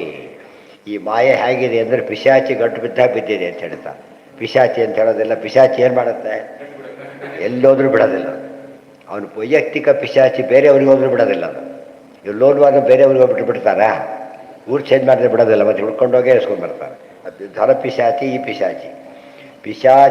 ಪಿಶಾಚವತ್ ಸ್ಥಿತ ಮಾಯಾ ತು ಉಚ್ಯತೆ ಜೀವಗಾಸದ. ಜೀವನೊಳಗಿರ್ತಕ್ಕಂಥ ಮಾಯೆ ಅವಿದ್ಯೆ ಅನ್ನೋದು ಪಿಶಾಚಿ ಅಂತ ಗಂಟು ಬಿದ್ದಿರುತ್ತೆ. ದಹ್ಯಂತೆ ತದ್ಗುಣ ಸರ್ವೇ. ಅದು ಗುಣಗಳೆಲ್ಲ ಏನು ಮಾಡಿಬಿಡುತ್ತದು? ಎಲ್ಲ ಸರಿಯಾಗಿ ಸ್ವಲ್ಪ ಜವ ಹಿಡಿದವರು ಏನು ಬಿಡ್ತಾರಲ್ಲ, ಅದು ಮೊದಲೇ ಹಿಡಿದ್ರೆ ಸಾಕು ಅಂದು ಬಿಡ್ತಾರೆ. ಅದು ಯಾರು ಗುಣಗಳೆಲ್ಲ ಮುಚ್ಚೋಗ್ಬಿಡುತ್ತೆ. ಸಾಚ ಪ್ರಾತಿಸ್ವಿಕೀನರೇ. ಆದರೆ ಅದು ಪ್ರತಿಯೊಬ್ಬರಿಗೂ ಇಂಡಿವಿಜುವಲ್. ಒಬ್ಬರಿಗೆ ಕ್ಯಾಟ್ರಾಕ್ಟ್ ಇದೆ, ಅವನೊಬ್ಬರಿಗೆ ಆಗಿರೋದು. 100 ಜನ ಕೂತಿದ್ದಾರೆ, ಅವ್ರಿಗಿಲ್ಲ. ಪ್ರಾತಿಸ್ವಿಕೆ ಅಂದ್ರೇನೋ ಇಂಡಿವಿಜುವಲ್ ಪ್ರತಿಯೊಬ್ಬರಿಗಿದ್ರು ಅದೇ ಪ್ರಾತಿಸ್ವಿಕೆ. ಸಾರ್ವತ್ರಿಕ ಎಲ್ಲರಿಗೂ. ಈ ರಾತ್ರಿ ಕತ್ಲಾಗಿದೆ, ಎಲ್ಲರಿಗೂ ಕತ್ಲೆ. ಪ್ರಾತಿಸ್ವಿಕೆ ಅಲ್ಲ ಅದು, ಎಲ್ಲರಿಗೂ ಪ್ರಾತಿಸ್ವಿಕೆ. ಪ್ರತಿಯೊಬ್ಬರಿಗೂ ಪ್ರತ್ಯೇಕ ಇರೋದು ಪ್ರಾತಿಸ್ವಿಕೆ. ನಮಗಿರೋ ಅಜ್ಞಾನ ಮಾಯೆ ಅಂಥದ್ದು ಅಂದರೆ ಪಿಶಾಚಿ ಹಿಡಿದವ್ರಿಗೆ ಮಾತ್ರ, ಬಿಡಿದವ್ರಿಗೆ ಪಿಶಾಚಿ ಅಟ್ಯಾಕ್ ಮಾಡಿಲ್ಲ. ಈ ಪ್ರತಿಯೊಬ್ಬರ ವಿದ್ಯೆ ಅವಿದ್ಯೆ ಕೂಡ ಎಂಥದ್ದು ಅಂದರೆ ಅವರಿಗೆ ಸಂಬಂಧಪಟ್ಟಿದೆ. ಅದರಿಂದ ಇವತ್ತು ಕತ್ಲಿದೆ, ಬೆಳಕು ಎಲ್ಲರಿಗೂ ಬೆಳಕು ಬಂದ್ಬಿಡುತ್ತೆ. ಆದರೆ ಅವಿದ್ಯೆ ಹಾಗಲ್ಲ, ನಮಗೆ ಎರಡೂ ಇದೆ, ಹೊರಗಿಂದಿದೆ ಒಳಗಿದೆ. ಅದಕ್ಕೆ ಜ್ಞಾನಿಗಳ ಹತ್ರ ಹೊರಗಿಂದ ಹೋಗಿಬಿಡುತ್ತೆ, ಒಳಗಿಂದ ಹೋಗೋದಿಲ್ಲ. ಒಳಗಿಂದ ಹೋಗೋದು ಯಾವಾಗ? ವಿದ್ಯತೆ ಹೃದಯ ಗ್ರಂಥಿ ಚಿದ್ಯಂತೆ ಸರ್ವ ಸಂಶಯ ಕ್ಷೀಯಂತೆ ಅಸ್ಯ ಕರ್ಮಾಣಿ ತಸ್ಮಿನ್ ದೃಷ್ಟೇ ಪರಾವರಿ. ಅಪ್ರೋಕ್ಷ ಬರ್ತಿರ್ಲಿಕ್ಕೆ ಹೋಗಿಬಿಡುತ್ತೆ, ಇಲ್ಲರೂ ಹೋಗೋದಿಲ್ಲ. ಯಾರಿಗೂ ಎಲ್ಲರಿಗೂ ಇವನಿಗೆ ಕಾಣ್ತಾ ಇಲ್ಲ. ಆಪರೇಷನ್ ತೆಗೆದ ಕಾಣಿಸೋಕ್ಕೆ ಶುರುವಾಯಿತು. ಗೊತ್ತಾಯ್ತು? ಆ ಸ್ಟೇಜ್ ಬರಬೇಕು. ಆ ಶಸ್ತ್ರಚಿಕಿತ್ಸೆ ಆದ ತಕ್ಷಣ ಕಾಣಿಸ್ತೇವೆ. ಇದು ಶಾಸ್ತ್ರಚಿಕಿತ್ಸೆ ಆದ ತಕ್ಷಣ ಇವ್ರಿಗೆ ಕಾಣ್ಲಿಕ್ಕೆ ಶುರುವಾಗುತ್ತೆ. ಆಮೇಲೆ ಮೊದಲು ಈ ರೀತಿ, ಆಮೇಲೆ ಕ್ಲಾರಿಟಿ ಬರುತ್ತೆ, ಸರಿ ಹೋಗುತ್ತೆ. ಯಾರಿಗೆ ಯಾರಿಗೆ ಹೌದೌದು, ಅವ್ರಿಗೆ ಹಾಗಲ್ಲ. ಜ್ಞಾನಿಗಳು ಯಾತಕ್ಕೆ ಡಾಕ್ಟ್ರಾಗಿ ಬಂದಿರ್ತಾರೋ. ಕ್ಯಾಟ್ರಾಕ್ಟ್ ಇವನೇ ಮಾಡ್ಕೊಳಕ್ಕೆ ಬರೋದಿಲ್ಲ. ಯಾರು ಬರ್ಬೇಕು ಅದಕ್ಕೆ? ಅವ್ರಿಗೆ ಕ್ಯಾಟ್ರಾಕ್ಟ್ ಇರಬಾರ್ದು, ಇದ್ರೆ ಅವನಿಗೆ ಮತ್ತೆ ಪಜಿತ ಆಗುತ್ತೆ. ಅವ್ರಿಗೆ ಜ್ಞಾನಿಗಳು ಪ್ರಶ್ನೆ ಬರ್ತದೆ, ಸಂಸಾರ ಭಾರಿ ಇರ್ತಾರೆ, ದೇವತೆಗಾಗಿ ಅವತಾರ ಮಾಡೋದು ನಮ್ಮ ಜೊತೆಗೆ ಇರಬೇಕು ಅಂತ ಕೇಳಿದರೆ ಅವರು ವೈದ್ಯರಾಗಿ ಬಂದವರು. ಜ್ಞಾನಿಗಳ ಪರಮಾತ್ಮ ಕಳಿಸ್ಕೊಡ್ತಾನೆ, ಅದರಿಂದ ಬರ್ತಾರೆ. ಆದರೆ ನಾವೇನು ತಿಳ್ಕೊಂಡ್ಬಿಡ್ತೀವಿ, ಅವ್ರಿಗೂ ನಮ್ಮಂತೆ ಸಂಸಾರ ತಿಳ್ಕೊಳಕ್ಕೆ ಹೋಗಬಾರ್ದು. ಅವ್ರಿಗೆ ಡೀಲಿಂಗ್ ಕಾಯ್ಬಿಟ್ಟಿದ್ದಾರೆ ಆಗಲೇ. ಗೊತ್ತಾಯ್ತು? ಇವತ್ತು ಒಂದೇ ಕ್ಲಾಸಲ್ಲಿ ಮೇಸ್ಟ್ರು ಇದ್ದಾರೆ, ಸ್ಟೂಡೆಂಟ್ಸು ಇದ್ದಾರೆ. ಇಷ್ಟು ಬೆಸ್ಟ್ ಏನಿದೆ ಕ್ಲಾಸ್ ನಂಬರ್ ಹಾಕಿರ್ತಾರೆ. ನೀನು ಈ ಕ್ಲಾಸ್ ಸ್ಟೂಡೆಂಟ್ ಅಂತ ಯಾರು ಕೇಳ್ತಾರಾ? ಎಲ್ಲ ಆ ಕ್ಲಾಸಿನ ಬೋಧಕ ಅಂತ. ಆದ್ದರಿಂದ ಸಂಸಾರಿ ಬೋಧಕರಾಗಿ ಬರೋದ್ರಿಂದ ಜ್ಞಾನಿಗಳೆಲ್ಲ ಅವ್ರ ಸಂಸಾರದಲ್ಲಿ ಇದ್ದರೂ ಕೂಡ ಏನಂತ ಕರೆಯೋದಿಲ್ಲ, ಸಂಸಾರ ಕರೆಯೋದಿಲ್ಲ. ಆದರೆ ಅಜ್ಞಾನಿಗಳಿರ್ತಾರೆ, ಸ್ಟೂಡೆಂಟ್ಸ್ ಆಗಿರ್ತಾರೆ, ಅವರು ಕೇಳ್ತಾರೆ. ಪೇಷಂಟ್ಸ್ ಬೇರೆ, ಡಾಕ್ಟರ್ಸ್ ಬೇರೆ, ಸ್ಟೂಡೆಂಟ್ಸ್ ಬೇರೆ, ಟೀಚರ್ ಬೇರೆ. ಎಲ್ಲರಲ್ಲೂ ಕೂಡ ಯಾರಿರ್ತಾರೆ? ಈ ಗೈಡ್ ಮಾಡ್ಲಿಕ್ಕೆ ತಿಳಿದವ್ರು ಇರ್ತಾರೆ, ವಾಸಿ ಮಾಡಲಿಕ್ಕೆ ರೋಗ ವಾಸಿ ಮಾಡೋರು ಇರ್ತಾರೆ. ಅವ್ರನ್ನ ಏನಂತ ತಿಳ್ಕೊಬಾರ್ದು, ಅವ್ರನ್ನ ಇವ್ರನ್ನ ಈ ಗುಂಪಿಗೆ ಸೇರಿಸ್ಕೊಂಡು ಓದಬಾರ್ದು. ಅದೇ ಲಿಸ್ಟಲ್ಲಿ ಕೂಡ ಹೆಸರು ಇವ್ರದ್ದಿರುತ್ತೆ ಹೊರತು ಬೇಸ್ಟ್ ಹೆಸರು ಇರೋದಿಲ್ಲ, ಅವ್ರ ಲಿಸ್ಟ್ ಬೇರೆ ಇರುತ್ತೆ. ಆಮೇಲೆ ಜೀವಸ್ತು ಏನಾಗಿದ್ದಾನೆ? ಅಭೇದ ಧರ್ಮಾಪಿ ಪರತೋ ದೇಹ ಧರ್ಮವಾದ. ಜೀವನಿಗೂ ವಸ್ತುವಿಗೂ ಕೂಡ ಏನಿಲ್ಲ ಅಂದರೆ ಭೇದ ಇದೆ, ಆದರೆ ಇದ್ದಾಗ ಕಾಣುತ್ತೆ. ಅದಕ್ಕೆ ಅವಿದ್ಯೆ ಕಾರಣ. ಏತಚ್ಛಬ್ದೇನ ದುಃಖಾದಿ ಅಪರೋಕ್ಷತೆಯ ಮುಚ್ಯತೆ. ಅದಕ್ಕೆ ಅವರಿಗೆ ದುಃಖ, ನನಗೆ ದುಃಖ ಅಂತ ಹೇಳ್ತಾರೆ. ಆಮೇಲೆ ಗೊತ್ತಾಗುತ್ತೆ ನನಗೆ ದುಃಖ ಅಲ್ಲ. ಕ್ವಚಿತ್ ವಿಶ್ವ ನೋಡಿ, ಉದಾಹರಣೆಗೆ ಹೊರಗೆ ಚಳಿ ಇದೆ, ನನಗೆ ಚಳಿ ಅಂತಾರೆ. ಇಲ್ಲ ನೋಡಿ, ಇವತ್ತು ಇಲ್ಲ, ಗೊತ್ತಾಯ್ತು ಅಂತ ಹೇಳಿ. ಹೊರಗಿನ ವಾತಾವರಣ ಅವನಿಗಿಲ್ಲ, ಅದು ಗೊತ್ತಾಯ್ತಾ? ನಾವೇನು ತಿಳ್ಕೊಂಡಿದ್ದೇವೆ ಈಗ? ಯಾರಿಗಾರು ನಮಗೇನು ತಿಳ್ಕೊಂಡ್ಬಿಟ್ಟಿದ್ದೇವೆ, ನಮಗಿಲ್ಲ. ಅದು ಹೊರಗಿನ ದೇಹಕ್ಕೆ ಅಭಿಮಾನ ಬಿಟ್ಟುಬಿಟ್ರೆ ಏನಾಗುತ್ತೆ ಅಲ್ಲಿಗೆ? ಇವತ್ತು ಗೊತ್ತಾಗೋದೇ. ಎಷ್ಟೋ ಜನ ಹಿಂದೆ ಹೇಳ್ತಿರ್ತಾರೆ, ಕೆಲವರೆಲ್ಲ ಸೊಳ್ಳೆ ಸರ್ಜರಿ ಮಾಡಿಸ್ಕೋಬೇಕು ಕೂಡ ಅನಸ್ತೀಸಿಯಾ ತೊಗೋತಿರ್ಲಿಲ್ಲ ಅಂತ. ಕೆಲವರು ಅನಸ್ತೀಸಿಯಾ ಇಲ್ಲ, ನಾನು ಮಾಡಿ ನಾನು ತರ್ಕೋತೀನಿ ಅಂತ ಹೇಳಿರ್ತಾರೆ. ಆ ಥರ ಡೀಮಿಂಗ್ ಆಗಲಿ ಬರುತ್ತಂಥದ್ದೆಲ್ಲ. ಎಲ್ಲರಿಗೂ ಸಾಧ್ಯ ಇಲ್ಲ, ಆ ಯೋಗ ಸಿದ್ಧಿ ಅದು. ಅದೇ ಕಡೆ ನನಗೆ ಆಗುತ್ತೆ ಅಂತ ಹೇಳ್ತಾರಲ್ಲ, ಹಾಗೆ ಜಡಭರತ. ಏತಚ್ಛಬ್ದೇನ ದುಃಖಾದಿ ಅಪರೋಕ್ಷತೆಯ ಮುಚ್ಯತೆ. ಅದಕ್ಕೆ ಇವರಿಗೆಲ್ಲ ನನಗೆ ದುಃಖ ಅಂತ ಭ್ರಮೆ. ಅದು ದುಃಖ ಇರೋದು ಭ್ರಮೆ ಅಲ್ಲ, ನನಗೆ ದುಃಖ ಅನ್ನೋದು ಭ್ರಮೆ. ಈ ಕತ್ಲೆ ಇರೋದು ಭ್ರಮೆ ಅಲ್ಲ, ನನಗೆ ಕತ್ಲೆ ಇದೆ ಅನ್ನೋದು ಭ್ರಮೆ. ಚಳಿ ಇರೋದು ಸತ್ಯ, ಅವನಿಗಿಲ್ಲ ಅಷ್ಟೇ. ಕ್ವಚಿತ್ ವಿಶ್ವಂ ಕ್ವಚಿತ್ ಬ್ರಹ್ಮ ಕ್ವಚಿತ್. ಭ್ರಮೆ ಅಂದ್ರೇನು? ನನಗಿಲ್ಲ, ಕತ್ಲಿದೆ. ಉದಾಹರಣೆಗೆ ಯಾರಿಗೂ ಕಣ್ಣು ಕಾಣ್ತಾ ಇಲ್ಲ, ಅವ್ರು ಏನಿಲ್ಲ ಅಂತಾರೆ, ಅದು ಭ್ರಮೆ. ಗೊತ್ತಾಯ್ತಾ? ನಮಗೆ ಕಣ್ಣು ಕಾಣ್ತಾ ಇದೆ, ನೋಡಪ್ಪ ಇದೆ ಅಂತ ಅವ್ರು ಹೇಳ್ತಾರೆ. ಅರ್ಥ ಆಯ್ತಾ? ಕಾಣದೇ ಇದ್ದವನಿಗೆ ಕಂಡವ್ರು ಹೇಳ್ತಾರೆ ಇದೇ ಅದು ಅಂತೇಳಿ. ಗೊತ್ತಾಯ್ತಾ? ಭ್ರಮೆ ಯಾರಿಗೀಗ? ಅವ್ರ ಪ್ರಕಾರ ಎಲ್ಲರಿಗೂ ಭ್ರಮೆ. ನಾವು ಭ್ರಮೆ ಹೋಗ್ತೇವೆ, ಅವರು ಭ್ರಮೆ ಹೋಗ್ತಾರೆ. ನಾವು ಒಪ್ಪೋ ಭ್ರಮೆ ಎಂಥದ್ದದು? ಅಜ್ಞಾನ ಇದ್ದವನಿಗೆ ಭ್ರಮೆ ಅಷ್ಟೇ. ಅದು ಜ್ಞಾನಿಗೆ ಬ್ರಹ್ಮನಿಗೆ ಭ್ರಮೆ ಹೇಳ್ಬಿಡ್ತಾರೆ, ಅದು ಪಂಜಿದ್ದಾಗ. ದುಃಖ ಸತ್ಯ ಹೇಳಿದ್ದಾರಲ್ಲ, ಮತ್ತೊಂದು ಹೇಳಿದ್ದಾರೆ, ಇತ್ಯುಕ್ತೇ ಬಂಧ ಮಿಥ್ಯಾತ್ವಂ ನೈವ ಮುಕ್ತಿರಪೇಕ್ಷತೆ. ಬಂಧ ಸುಳ್ಳಾಗಿದ್ದರೆ ಬಿಡುಗಡೆ ಯಾಕೆ ಆಗ್ಬೇಕು ಅದಕ್ಕೆ? ಹೌದಾ, ಡಾಕ್ಟರ್ ಔಷಧಿ ಕೊಡಿ ಅಂತ ಕೇಳಿದೆ, ಏನು ರೋಗ? ಅದಕ್ಕೆ ಏನು ರೋಗ ಇಲ್ಲ ಅಂತ ಹೇಳಿದ. ಬೈದು ಬೇರೆ ಕಳಿಸ್ತಾರೆ, ಬರೀ ಸುಮ್ಮನೆ ಕಳಿಸಲ್ಲ, ಬೈದು ಕಳಿಸ್ತಾರೆ. ಯಾಕೆ? ವೇಸ್ಟ್ ಆಫ್ ಕೋರ್ಟ್ ಕೂಡ ಹಾಗೆ ಮಾಡುತ್ತೆ. ಯಾವುದು ಮೀನಿಂಗ್ಲೆಸ್ ಕೇಸ್ ಹಾಕಿದಾಗ ಡಿಸ್ಮಿಸ್ ಮಾಡಿ ಬೈತಾರೆ ಅವನ್ನ. ಕೆಲವು ಸರ್ತಿ ಪೆನಾಲ್ಟಿ ಹಾಕ್ತಾರೆ, ಮತ್ತು ಕೋರ್ಟ್ ಸಭೆ ಹಾಳು ಮಾಡಿದ್ದೆ ಅಂತೇಳಿ. ಹಾಗೆಲ್ಲ ಕೆಳಗಿಲ್ಲ ಅವ್ರ ಪ್ರಕಾರ. ಹಾಗೆ ಶಾಸ್ತ್ರ ಓದಿದ್ದೆಲ್ಲ ವ್ಯರ್ಥ. ಇಲ್ಲದ ರೋಗ ವಾಸಿ ಮಾಡೋ ಉಪಾಯ ಏನು ಆಯ್ತಾ? ಈಗ ಅವ್ರ ವಾದ ಇರ್ಬತ್ತಾ? ಅದು ಹೋಗೋ ವಾಸಿ ಆಯಿತು ಅಂದರೆ ಇದ್ದಿಲ್ಲ ಅಂತ ಅರ್ಥ. ಅವ್ರೇನು ನಿಯಮ ಮಾಡ್ಕೊಂಡಿದ್ದಾರೆ? ಇದ್ದಿದ್ದು ಹೋಗೋದಿಲ್ಲ, ಹೋಯ್ತು ಅಂದರೆ ಇರಲಿಲ್ಲ ಅಲ್ಲ. ಅನಿತ್ಯವಾದ ಪದಾರ್ಥ ಹೋದ್ರೆ ತಪ್ಪಿಲ್ಲ, ನಿತ್ಯವಾದ ಪದಾರ್ಥ ಇದ್ದಿದ್ದು ಹೋಗೋದಿಲ್ಲ. ಅನಿತ್ಯವಾದದ್ದು ಕ್ಯಾಟ್ರೆಟ್ ಬಂತು, ಹೋಯ್ತು. ಈಗ ಹೋಯ್ತು ಸುಳ್ಳು ಅದು ಹೋಗಿದ್ದು. ಕ್ಯಾಟ್ರೆಟ್ ಇದ್ದಿದ್ದಕ್ಕೆ ಅವನು ಆಪ್ರೇಷನ್ ಮಾಡ್ದ, ತೆಗೆದ. ಗೊತ್ತಾಯ್ತಾ? ಇವ್ರ ಪ್ರಕಾರ ಇದ್ದಿದ್ದಾಗ ಹೋಗಬಾರ್ದು. ಮತ್ತು ಇದ್ದಿದ್ದು ದಾಖಲೆ ಇದೆ. ಈಗ ಇದ್ದಿದ್ದು ಟೆಸ್ಟ್ ಮಾಡ್ತಾನೆ ಫಸ್ಟ್ ಅವನು, ಈಗ ಹೋಗಿದ್ದು ಟೆಸ್ಟ್ ಮಾಡ್ತಾನೆ. ಇಲ್ಲಿ ಏನು ಗೊತ್ತಾಯ್ತು? ಈಗ ಹೋಗಿದ್ದು ಇರೋದೇ ಹೊರತು ಇಲ್ದಿದ್ದಲ್ಲ. ನಾವು ಸುಳ್ಳು ಕ್ಯಾಟ್ರೆಟ್ ಆಪ್ರೇಷನ್ ಮಾಡಿದೆ ಅಂತ ಯಾರು ಬರ್ಕೊಡೋದಿಲ್ಲ. ಗೊತ್ತಾಯ್ತಾ? ಅವನು ಇದು ಕೇಳ್ತಾರಲ್ಲ, ಮತ್ತೆ ರಿಯಂಬರ್ಸ್ ಕೇಳ್ತಾರಲ್ಲ, ಇದೆಲ್ಲ ತೋರಿಸ್ಬೇಕಾತ. ಮೊದಲು ಇದ್ದಿದ್ದು ವಾಸಿ ಆಗಿದ್ದೆಲ್ಲ ತೋರಿಸ್ಬೇಕು. ಇವ್ರು ಮೊದಲು ಇದ್ದಿಲ್ಲ ಅಂತ ಬರ್ಕೊಟ್ಬಿಟ್ರೆ, ಈಗ ಹೋದ್ರಿಂದ ಅಂತ ಬರ್ಕೊಟ್ರೆ ಏನಾಗುತ್ತೆ? ಎಂದು ಅದು ಅರ್ಥನೇ ಇಲ್ಲ. ಮತ್ತು ಇಲ್ಲದ ರೋಗ ವಾಸಿ ಮಾಡೋದು ದುಡ್ಡು ಕೊಡ್ತೀವಿ ಅಂತ ಗೌರ್ಮೆಂಟ್ ಅನೌನ್ಸ್ಬಾರ್ದಾಗ ಅಷ್ಟೇ. ಮೆಡಿಕಲ್ ಇದಕ್ಕೆಲ್ಲ ಏನು ಮೀನಿಂಗೇ ಇರೋದಿಲ್ಲ. ಅದು ವಾದ ಹೇಗಿದೆ? ಹೋದ್ಮೇಲೆ ಇದ್ದಿಲ್ಲ ಅಂತ ಅರ್ಥ. ಹೋಗಿದ್ದಕ್ಕೆ ಇದ್ದಿದ್ದು ಪ್ರೂವ್ ಆಯಿತು. ಒಂದು ವಸ್ತು ಹೋಯಿತು ಅಂತ ಹೇಳಿದ್ರೆ ಏನರ್ಥ? ಇದ್ದದ್ದು ಪ್ರೂವ್ ಮಾಡುತ್ತೆ. ಅವ್ರ ವಾದ ಆಗಿದೆ, ಅದಕ್ಕೆ ಖಂಡನೆ. ಇತ್ಯುಕ್ತೇರ್ ಬಂಧ ಮಿಥ್ಯಾತ್ವಂ ನೈವ ಮುಕ್ತಿರಪೇಕ್ಷತೆ. ಬಂಧ ಮಿಥ್ಯವೇ ಆಗಿದ್ದರೆ ಮುಕ್ತಿ ಅದಕ್ಕೆ ಅರ್ಥನೇ ಇರ್ತಿರಲಿಲ್ಲ. ಇವತ್ತು ಬಂಧನ ಜೈಲಲ್ಲಿ ಇದ್ದಿದ್ದು ಹೌದು, ಹೊರಗೆ ಬಂದಿದ್ದು ಹೌದು, ಬಿಡುಗಡೆ ಆದ ಅಂತ ಕರೀತಾರೆ. ನೀವಾ ಬಿಡುಗಡೆ ಕೇಳಿ ಜೈಲಿಗೆ ಹೋಗಿಲ್ಲ, ನಾನಾಗಿ ಬಿಡುಗಡೆ ಆಗೋದು ಅಂತ ಹೇಳ್ತಾರೆ. ಬಿಡುಗಡೆ ಆಗ್ಬೇಕಾದ್ರೆ ಬಂಧನ ಇರಬೇಕು ಫಸ್ಟು, ಅದು ಸತ್ಯವಾಗಿರಬೇಕು. ಸುಳ್ಳು ಬಂಧನ ಆಗಲಿಕ್ಕೆ ಸಾಧ್ಯ ಇಲ್ಲ. ಮುಂದೆ ಹೇಳ್ತಾರೆ, ಏತಚ್ಛಬ್ದೇನ ದುಃಖಾದಿ ಅಪರೋಕ್ಷತೆಯ ಉಚ್ಯತೆ. ಕ್ವಚಿತ್ ವಿಶ್ವಂ ಕ್ವಚಿತ್ ಬ್ರಹ್ಮ ಕ್ವಚಿತ್ ನಿಂದ್ಯಂ ಉದೀರ್ಯತೆ. ಕೆಲವೊಮ್ಮೆ ಕ್ವಚಿತ್ ಶಬ್ದ ಇದೆ. ಎಲ್ಲಿದೆ ಕ್ವಚಿತ್ ನೋಡಿ, ಮೇಲೆ ಹೋಗಿ ಅಲ್ಲಿ. ಎಲ್ಲಿ? ಒಂದು ಪ್ರಸೂತಿಂ, ಇನ್ನು ಹಿಂದೆ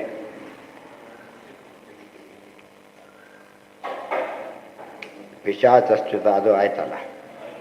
ವೈಶ್ಚಾರದಿವರು ಆಯಿತು. ಹಿಂದಿಲ್ಲೇ ಬಂತಲ್ಲ ಕ್ವಚಿತ್. ಕೇವಲಂ ಪರಂ ಪುರುಷಸ್ಯ ಹಿ. ಇಲ್ಲಿದೆ ನೋಡಿ, ಯಮಾನಭೀಷ್ಟಂ ಸೇವೇತ ನಿಯಮಾನ್ ಮತ್ಪರ ಕ್ವಚಿತ್ ಅಂತ ಹೇಳಿ. ಕ್ವಚಿತ್ ಶಬ್ದಕ್ಕೆ ಅದು ಅನೇಕ ಅರ್ಥ ಇದೆ. ಕೆಲವೊಮ್ಮೆ ಕ್ವಚಿತ್ ಶಬ್ದಕ್ಕೆ ನಿಂದ್ಯ ಅಂತ ಅರ್ಥ ಇದೆ. ನಿಂದೆಗೆ ಯೋಗ್ಯವಾದದ್ದು ಅಂತ, ನಿಂದ್ಯವಾದ ಮಾಯ ಹೋಗುತ್ತೆ ಅಂತ ಅರ್ಥ. ಕ್ವಚಿತ್ ಅಂದರೆ ಬೇರೆ ರೀತಿ ಅರ್ಥ ಮಾಡ್ಕೊಳ್ಳೋದಲ್ಲ, ಈ ಅರ್ಥ ಇದೆ ಅದಕ್ಕೆ. ಬಾಹ್ಯಾಂತಃಕರಣಾಜನ್ಯಂ ಜ್ಞಾನಂ ನಶ್ಯತಿ ಮುಕ್ತಿಗೆ. ಸ್ವರೂಪ ಜ್ಞಾನತೋ ಭೋಗಾನ್ ಮುಕ್ತೌ ಭುಂಕ್ತೆ ಯಥೇಷ್ಟತಃ ಇತಿ ಮುಕ್ತಿ ತತ್ವೇ. ಇದು ಭಾರಿ ಇಂಪಾರ್ಟೆಂಟ್ ಮತ್ತೊಂದು ಪಾಯಿಂಟ್. ಅದು ಏನು ಅಂದರೆ, ಅಲ್ಲಿ ಜ್ಞಾನ ಹೋಯಿತು ಅಂತ ಹೇಳ್ತೀರಲ್ಲ, ಅದಕ್ಕೊಂದು ನೋಟ್. ಮತ್ತೆ ಜ್ಞಾನ ಎರಡು ವಿಧ, ಒಂದು ಬಾಹ್ಯ ಜ್ಞಾನ, ಒಂದು ಸ್ವರೂಪ ಜ್ಞಾನ ಅಂತ ಎರಡಿದೆ. ಯಾವುದು ಹೋಗುತ್ತೆ ಮುಕ್ತಿಯಲ್ಲಿ? ಬಾಹ್ಯ ಜ್ಞಾನ ಹೋಗುತ್ತೆ, ಹೊರ ಸ್ವರೂಪ ಜ್ಞಾನ ಹೋಗುತ್ತೆ. ಉಪನಿಷತ್ತೇ ಮಾತು ಬಂದಿದೆ. ಪ್ರೇತ್ಯ ಸಂಜ್ಞಾ ನಾಸ್ತಿ ಉಪನಿಷತ್ತು. ಮೈತ್ರೇಯಿ ಹೇಳಿದರು ಅವರು. ಹೇಳಿದ್ದಾರೆ, ದುಡ್ಡು ಬರೋದಕ್ಕೆ ಮೈದು ಕಾತ್ಯಾಯನಿಗಲ್ಲ, ಮೈತ್ರೇಯಿಗೆ ಹೇಳಿದ್ದು. ಯಾಕೆ? ನನಗೆ ವಿದ್ಯೆನೇ ಬೇಕು ಅಂತ ಕೇಳಿದಾಗ ಹೇಳ್ಕೊಟ್ರು. ಆತ್ಮಾವ ಎಲ್ಲ ಹೇಳಿಬಿಟ್ಟು ಕೊನೆಗೆ ಆ ಪ್ರೇತ್ಯ ಸಂಜ್ಞಾ ನಾಸ್ತಿ ಅಂದ್ಬಿಟ್ರು. ಸತ್ತೋದ್ಮೇಲೆ ಜ್ಞಾನ ಇರಲ್ಲ ಅಂತ ಹೇಳಿಬಿಟ್ರು. ನೋಡಿದ್ರೆ ಅವ್ರು ಬರೆದಿದ್ದೆ ಅದ್ರ ಮೇಲೆ ಅಲ್ಲ. ಪ್ರೇತ್ಯ ಸಂಜ್ಞಾ ನಾಸ್ತಿ ಅನ್ನೋದಕ್ಕೆ ಪ್ರೇತ್ಯ ಮುಕ್ತಿಗೆ ಹೋದ ಮೇಲೆ ಸಂಜ್ಞಾ, ಬಾಹ್ಯ ಜ್ಞಾನ ಇರೋದಿಲ್ಲ. ಅರ್ಥ ಆಯ್ತಾ? ಕಣ್ಣು ಸರಿ ಹೋದ್ಮೇಲೆ ಲೆನ್ಸ್ ಕನ್ನಡಕ್ಕೆ ಯಾಕೆ ಹೋಗುತ್ತೆ? ಇವ್ರು ಬೇಕೇ, ನೆಸಿಟಿ ಇಲ್ಲ ಅದಕ್ಕೆ. ಗೊತ್ತಾಯ್ತಾ? ಇವತ್ತು ಸರಿಯಾದ ಕಾಲ ಬಂದ ಮೇಲೆ ವೀಲ್ ಚೇರ್ ಯಾಕೆ ಉಪಯೋಗಿಸ್ತಾನೆ ಅವನು? ಹೋಗಿದ್ದು ಯಾವುದೀಗ? ವೀಲ್ ಚೇರ್ ಯಾವತ್ತು ಕಾಲು ಹೋಗಿಲ್ಲ. ಅದಕ್ಕೆ ಜ್ಞಾನ ಎರಡು ವಿಧ. ವೃತ್ತಿಜ್ಞಾನ ಅಂದರೆ ಬಾಹ್ಯ ಜ್ಞಾನ ಅಂದರೆ ಮಾನಸ ಜ್ಞಾನ ಅಂದರೆ ಒಂದೇ. ಸ್ವರೂಪ ಜ್ಞಾನ ಅಂತ ಸಾಕ್ಷಿ ಜ್ಞಾನ ಎಲ್ಲ ಏನದು, ಅಲ್ಲಿ ಎಲ್ಲ ಸಾಕ್ಷಿ ಜ್ಞಾನನೇ ಮುಕ್ತಿಯಲ್ಲಿ. ಯಾಕೆ ಸ್ವರೂಪದ ದೇಹ ಬರೋದ್ರಿಂದ ಎಲ್ಲ ಸಾಕ್ಷಿ ಜ್ಞಾನ. ಇದನ್ನ ಹಾಕೊಂಡು ನೋಡೋ ಪ್ರಸಂಗನೇ ಇಲ್ಲ. ಅರ್ಥ ಆಯ್ತಾ? ಇವರು ಅರ್ಥ ಮಾಡ್ಕೊಳ್ಳಿಲ್ಲ. ಏನು ಮಾಡಿದ್ರು ಅದಕ್ಕೆ, ಮುಕ್ತಿಯಲ್ಲಿ ಜ್ಞಾನನೇ ಹೋಗಿಬಿಡುತ್ತೆ. ಆದ್ದರಿಂದ ಅವ್ನು ಬ್ರಹ್ಮನಿಗೆ ಜ್ಞಾನ ಇಲ್ಲ ಆದ್ದರಿಂದ ಇವನು ಬ್ರಹ್ಮರಾಗಿದ್ದಾರೆ ಅಂತ ಅರ್ಥ. ಅಂದರೆ ಅದಕ್ಕೆ ಆಚಾರ್ಯ ಆ್ಯಕ್ಚುಲಿ ಅಲ್ಲಿ ಸೇರಬೇಕಾದ ವಾಕ್ಯ ಇದು. ಯಾವ ಬೃಹತ್ ಭಾಷೆಗೆ ಬರಬೇಕಿದು. ಅಲ್ಲಿ ಕೊಟ್ಟಷ್ಟು ಬೇರೆ ಕೊಟ್ಟಿದ್ದಾರೆ, ಇದನ್ನು ಕೊಟ್ಟು ಎಲ್ಲ ಸೇರಿಸ್ಬೇಕು. ಅದೆಲ್ಲ ಇಲ್ಲಿ ಶಿಫ್ಟ್ ಮಾಡೋಕೆ ಹೋಗ್ಬೇಕು. ಮತ್ತೆ ಅವಾಗ ಪೂರ್ತಿ ಆಗೋದು. ಎಲ್ಲ ಒಂದೇ. ವೃತ್ತಿ ಜ್ಞಾನ, ಮಾನಸ ಜ್ಞಾನ, ಭಾಷ್ಯ ಜ್ಞಾನ, ಪ್ರಾಕೃತ ಜ್ಞಾನ ಇವೆಲ್ಲ ಒಂದೇ. ಗೊತ್ತಾಯ್ತಾ? ಸಾಕ್ಷಿ ಜ್ಞಾನ ಮಾತ್ರ ಅಪ್ರಾಕೃತ. ಅದಕ್ಕೆ ಹೇಳ್ತಾರೆ ಇವೆಲ್ಲ ವೃತ್ತಿ ಜ್ಞಾನ ಇದೆ. ವೃತ್ತಿ ಜ್ಞಾನ ಬುದ್ಧಿ ಇದ್ದವರೆಲ್ಲ ಬಂದುಬಿಡುತ್ತೆ. ಅದು ಸ್ವರೂಪ ಜ್ಞಾನ ಬರೋದಿಲ್ಲ. ದೇವರು ಇದ್ದಾನೆ, ಕಟ್ಟಪಾಠಕ್ಕೆ ಬರ್ತದೆ. ಇದ್ದಾನೆ ಅಂತ ಅನುಭವಿಸೋಕ್ಕೆ ಬರೋಲ್ಲ. ಕಣ್ಣಿದ್ದವನಿಗೆ ಊಟ ಮಾಡೋಕ್ಕೆ ಬರ್ತದೆ, ಹಸಿವಿನ ಊಟ ಮಾಡೋಕ್ಕೆ ಬರೋಲ್ಲ. ಅನ್ನ ಅಂತ ಗೊತ್ತು ಎಲ್ಲಾದ್ರೂ ಕೂಡ ಹಸಿವೇ ಇಲ್ಲ ಅವರಿಗೆ, ಏನಾಗೋದಿಲ್ಲ, ತಿನ್ನಕ್ಕಾಗೋದಿಲ್ಲ. ಗೊತ್ತಾಯ್ತಾ? ಆ ರೀತಿಯಲ್ಲಿ ಅವನಿಗೆ ಜ್ಞಾನ ಪಾಂಡಿತ್ಯ ಬರುತ್ತೆ, ಅನುಭವ ಬರೋದಿಲ್ಲ. ಅನುಭವ ಬರೋದು ಯಾರಿಗೆ? ಸ್ವರೂಪ ಯೋಗ್ಯತೆ ಇದ್ದರೆ ಮಾತ್ರ, ಇಲ್ಲವರು ಬರೋದು. ಅವು ಹಸಿವು ಹೊರಗಿಂದ ತಂದ್ಕೊಳ್ಳೋಕೆ ಬರೋದಿಲ್ಲ. ಅದು ಒಳಗೆ ಸ್ವರೂಪದಲ್ಲೇ ಇರಬೇಕು. ಅದಕ್ಕೆ ಒಬ್ಬರು ಸಂಗೀತ ಇಂಥವನು ಸಂಗೀತ ಹೇಳ್ಕೊಡ್ಬೋದು, ತೊಂದರೆ ಇಲ್ಲ. ಆದರೆ ಮೆಲೋಡಿ ಕೊಳ್ಳಕ್ಕೆ ಬರೋದಿಲ್ಲ. ಎಲ್ಲಿರ್ಬೇಕಾದ ವಾಯ್ಸ್ ಹೇಗಿರುತ್ತೆ ಕೆಲವ್ರದ್ದು ಅಂದರೆ, ಒಂದು ಪದ ಹಿಡಿದ್ರೂ ಅದು ಒಂದು ಸಂಗೀತದಲ್ಲಿ ಅಷ್ಟು ಒಂದು ಇದೇನಿತ್ತು ಕೇಳ್ತೀವಿ ನಾವು, ಅದನ್ನು ವಿಶೇಷವಾದ ಒಂದು ಯುನಿಕ್ನೆಸ್ ಇರುತ್ತೆ. ಅದು ಯಾರು ಕೊಡೋಕ್ಕೆ ಬರಲ್ಲ. ಅದನ್ನು ಯಾರು ಕೊಡಬೇಕಾದ್ರೆ ದೈವದತ್ತ ಅಂದರೆ ಸ್ವರೂಪದಿಂದ ಅನುಗ್ರಹ ಮಾಡಿ ಕೊಡಬೇಕೆ ಹೊರತು ಅಕ್ವೈರ್ ಮಾಡೋಕ್ಕೆ ಸಾಧ್ಯ ಇಲ್ಲ. ಅಕ್ವೈರ್ಡ್ ಒಂದು ನಾಲೆಜ್ ಅಕ್ವೈರ್ ಮಾಡೋದಕ್ಕೊಂದು ಮಿತಿ ಇದೆ, ಕೆಲವು ಮಿತಿ ಇಲ್ಲ. ಸ್ವರೂಪದಲ್ಲಿ ಇಲ್ಲದೆ ಹೋದರೆ ಎಷ್ಟೆಷ್ಟು ಟೆಕ್ನಿಕಲಿ ಬೇಕಾದ ಸೌಂಡ್ ಇರ್ಬೋದು, ಅವನು ಒಳಗಿಲ್ಲೇ ಇಲ್ಲ. ಕೆಲವ್ರು ವಾಯ್ಸ್ ಶಾಸ್ತ್ರೀಯವಾಗಿರುತ್ತೆ, ಕೇಳೋದಕ್ಕೆ ಕಿರಿಸಿದಾಗುತ್ತೆ ಹೊರತು ಅದು ಇದು ಬರೋಲ್ಲ. ಕೆಲವು ಸುಮ್ಮನೆ ಒಂದು ಸಾಮಾನ್ಯ ಹೇಳಿದ್ರು ಕೂಡ ಹೇಗಿರುತ್ತದೋ ಕೇಳಿ ಇನ್ನೊಮ್ಮೆ ಕೇಳಬೇಕು ಅನಿಸುತ್ತೆ. ಅದು ಎಲ್ಲರಿಗೂ ಬರ್ಲಿಕ್ಕೆ ಸಾಧ್ಯ ಇಲ್ಲ. ಅದೇ ರೀತಿ ಜ್ಞಾನ ಕೂಡ ಹಾಗೇನೆ. ಪಾಂಡಿತ್ಯ ಬರ್ಬೋದು, ಹಳ್ಳಿಯವರಿಗೆ ಪಾಂಡಿತ್ಯ ಏನೂ ಇರೋದಿಲ್ಲ, ಒಳ್ಳೆ ಧರ್ಮ ಪ್ರಜ್ಞೆ ಇರುತ್ತೆ. ಇವು ಸಿಕ್ಕಾಪಟ್ಟಿ ಪಾಂಡಿತ್ಯ ಇದೆ, ಹೇಗೆ ಅಧರ್ಮ ಮಾಡ್ಬೋದು ಅಂತ ಚೆನ್ನಾಗಿ ನೀಟಾಗಿ ಅರ್ಥ ಮಾಡ್ಕೊತಾರೆ. ಧರ್ಮ ಬಿಟ್ಬಿಡೋದು ಹೇಗೆ, ಅಧರ್ಮ ಹೇಗೆ ಮಾಡೋದು. ಸೊ ಇದನ್ನು ಜ್ಞಾನ ಅಂತ ಕರೆಯೋದಿಲ್ಲ. ಅದು ಉಪಯೋಗ ಆಗುತ್ತೆ. ಯಾವುದಕ್ಕೆ ಉಪಯೋಗ, ಅದು ಒಂದು ಭಾಗ ಇದೆ. ಸ್ವರೂಪಕ್ಕೆ ಯಾವುದು ಉಟ್ಕೋತಾ ಹೋಗುತ್ತೋ ಅದು ಉಳ್ಕೊಂಬಿಡುತ್ತೆ. ಸ್ವರೂಪ ರಿಸೀವ್ ಮಾಡೋದೆಲ್ಲ ಉಳ್ಕೊಂಬಿಡುತ್ತೆ, ಉಳಿದು ಹೋಗಿಬಿಡುತ್ತೆ. ಅದು ಬೇಕಿಲ್ಲ. ಈಗ ಉದಾಹರಣೆಗೆ ಪುಸ್ತಕದಲ್ಲಿ ಬಾಯ್ಪಾಠ ಬಂದಮೇಲೆ ಪುಸ್ತಕ ಬೇಡಲ್ಲ, ಹಾಗೆಲ್ಲ ಅದು ಏನು ಜ್ಞಾನ ಆಯ್ತದೆ ಈಗ ಮಾನಸ. ಇದು ಎಕ್ಸಾಂಪಲ್ ಅಷ್ಟೇ. ಯಾಕಂದ್ರೆ ಬಾಹ್ಯ ಜ್ಞಾನ ಅದು ಕೂಡ ಸಾಕ್ಷಿ ಮುಟ್ಟಬೇಕು. ಅದು ಸಾಕ್ಷಿ ಮುಟ್ಟಿಬಿಟ್ಟು ಏನಾಗುತ್ತದ, ಅದು ಅದೇ ಸಾಧನೆ. ಸಾಕ್ಷಿ ಉಳಿಯೋದೊಂದೇ ಸಾಧನೆ, ಉಳಿದೆಲ್ಲ ಅದಕ್ಕೆ ಇದು ಅಷ್ಟೇ. ಉಳಿದಿಲ್ಲ. ಯಾವುದೋ ಊರಿಗೆ ಹೋದ ಬಸ್ ಹಿಡಿದು ಬಿಡ್ತಾರಲ್ಲ, ಹಾಗೆ ಬಸ್ಸೋ ಟ್ರೈನೋ ಫ್ಲೈಟೋ ಹಿಡಿದು ಬಿಡ್ತಾನೆ, ಡೀಲಿಂಗ್ ಆಗಿಬಿಡ್ತಾನೆ. ಬಟ್ ಯಾವ್ದು ಹೋಗೋದಿಲ್ಲ. ಈಗ ಯಾವ್ದು ಹೋಗೋದಿಲ್ಲ, ಗುರಿ ಇದೆ, ಹೋಗ್ತಾರೆ, ಅಲ್ಲಿಗೆ ಹೋಗ್ತಾರೆ. ಅದೆಲ್ಲ ಬೇಕು ಅವರಿಗೆ. ಯಾವ ಡಾಕ್ಯುಮೆಂಟ್ ತಾಲೂಕು ಅದು ಸಿಕ್ತು ತಂದುಬಿಟ್ಟು ಅಷ್ಟೇ. ಕೆಲಸ ಆಯಿತು ಅಂದರೆ ಜರ್ನಿ ಆಯಿತು ಅರ್ಥ ಅಲ್ಲ ಅದಕ್ಕೆ. ಯಾವುದಕ್ಕೆ ಹೋಯ್ತು ಅದು ಮುಗೀತು ಅಂತ. ಇವೆಲ್ಲ ಬೇಕಿಲ್ಲ. ಟಿಕೆಟ್ ಹರಿದು ಹಾಕಿಬಿಡ್ತಾರೆ ಅಷ್ಟೇ, ಬೇಕಿಲ್ಲ ಅವನಿಗೆ. ಟಿಕೆಟ್ ಹೌದೌದು, ಹರಿದು ಹಾಕಿದ್ದು ಹೌದು, ಪರ್ಪಸ್ ಸರ್ವ್ ಆಗೋಯ್ತು. ಆ ಡಾಕ್ಯುಮೆಂಟ್ ಬೇಕೇ ಬೇಕು ಅವನಿಗೆ, ಅದು ಹರಿದಾಕೋದಿಲ್ಲ. ಅಥೈಷಾಂ ಕರ್ಮಕರ್ತೃಣ, ಅದು ಇದು ಸರಿಯಾಗಿ ನೆನಪಿಟ್ಕೊಂಡ್ಬಿಟ್ರೆ ಎಲ್ಲೆಲ್ಲಿ ಮುಕ್ತಿಯಲ್ಲಿ ಜ್ಞಾನ ಇಲ್ಲ ಅಂತ ಹೇಳ್ತಾರೋ ಅದಕ್ಕೆ ಒಂದು ಅರ್ಥ ಏನೋ ಬಾಹ್ಯ. ಇನ್ನೊಂದು ಅರ್ಥ ಏನು ಅಂತ ಕೇಳಿದರೆ ಅವರಿಗೆ ಬಾಹ್ಯ ಜ್ಞಾನ ಇರೋದಿಲ್ಲ ಅಂತ ಅರ್ಥ. ಬಾಹ್ಯ ಜ್ಞಾನ ನೆಸಿಟೇನೇ ಇಲ್ಲ. ಅದರಿಂದಾಗಿಯೇ ಅವನಿಗೆ ಇವಾಗ ಕಣ್ಣು ಸರಿ ಹೋದ್ಮೇಲೆ ಫ್ಲೆಕ್ಸ್ ಆಗಿ ಹಾಕಿಬಿಡ್ತಾರೆ. ಯಾಕೆ ಈಗ ಬೇಕಿಲ್ಲ ನನಗೀಗ, ಸರಿಯಾಗಿ ಕಣ್ಣು ಕಾಣುತ್ತಾ, ಆದ್ದರಿಂದ ನನಗೆ ಬೇಕಿಲ್ಲ ಅಂತ ಹೇಳ್ತಾನೆ. ಹಾಗಿರ್ತಾನೆ. ಮತ್ತು ಪ್ರೇತ್ಯ ಜ್ಞಾನ, ಈ ಪ್ರಾಕೃತ ಲೋಕಕ್ಕೆ ಅವ್ರು ಇಷ್ಟನೇ ಪಡೋದಿಲ್ಲ, ಬರ್ಲಕ್ಕೋಸ್ಕರ ಬೇಕಿಲ್ಲ ಅವರಿಗೆ. ಅಥೈಷಾಂ ಕರ್ಮಕರ್ತॄಣಾಂ ಭೋಕ್ತॄಣಾಂ ಸುಖ ದುಃಖಯೋ ನಾನಾತ್ವಂ ಅಥ ನಿತ್ಯತ್ವಂ ಲೋಕಕಾಲಾಗಮಾತ್ಮನಾಂ ಮನ್ಯಸೆ ಸರ್ವವಾಕ್ಯ ಭಾವಾನಾಂ ಸಂಸ್ಥಾ ಹಿ ಔತ್ಪತ್ತಿಕೀತಯ ತಥಾ ತತ್ತದಾಕೃತಿಭೇದೇನ ಜಾಯತೆ ಭಿದ್ಯತೆ ಚ ಧೀಹಿ. ಅಥ ಯೇಷಾಂ ಕರ್ಮಕರ್ತೃ, ಇದಿಷ್ಟು ಕೂಡ ಯಾರು ಹೇಳ್ತಿದ್ದಾರೆ? ಯಾರೋ ಯಾರಿಗೋ ಹೇಳ್ತಿದ್ದಾರೆ ಅಂದರೆ ಬದೀತೆ ಆಗುತ್ತೆ. ಕೃಷ್ಣ ಬುದ್ಧವ್ರಿಗೆ ಹೇಳ್ತಾರೆ ಅದು ಅಷ್ಟೇ, ಹೊರತು ಬೇರೆಯವರಿಗೆಲ್ಲ. ಇದಿಷ್ಟು ಬಂದು ಬರೋದೆಲ್ಲ ಅದೇ. ಅಥ ಮಧ್ಯೆ ಮಧ್ಯೆ ಚೇಂಜ್ ಆದಾಗ ಅದು ಹೇಳ್ತಾರೆ ಯಾರು ಅಂತ. ಅಥೈಷಾಂ ಕರ್ಮಕರ್ತॄಣಾಂ ಭೋಕ್ತॄಣಾಂ ಸುಖ ದುಃಖಯೋ, ಕರ್ಮಕರ್ತೃ ಇದ್ದಾನೆ, ಸುಖ ದುಃಖ ಭೋಗ ಮಾಡೋರಿದ್ದಾನೆ. ನಾನಾತ್ವ, ಅವರಲ್ಲಿ ಭೇದ ಇದೆ.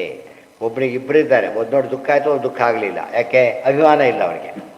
ಸೀನ್ ಒಂದೇ, ಒಬ್ರು ಗೊಳೋ ಅಂತ ಆಡ್ತಾನೆ ನೋಡಿ, ಇನ್ನೊಬ್ಬನು ನೋಡಿ ಹೋಗಿಬಿಡ್ತಾನೆ, ಇನ್ನೊಬ್ಬನು ಅಲ್ಲಿ ಹೋಗಲೇಬೇಡ, ಯಾಕೆ ಹೋಗ್ತೀವಿ ಎಷ್ಟು ಅಂತ ಅಂತಾನೆ. ಅಭಿಮಾನ ಇದ್ದವ್ರ ಬಗ್ಗೆ ಆದರೆ ಅಲ್ಲಿ ಹೋಗೋ ಕಳಕಳಿ ಇರುತ್ತೆ, ನೋಡ್ತಾನೆ, ದುಃಖ ಪಡ್ತಾನೆ, ಎಲ್ಲ ಪಡ್ತಾನೆ.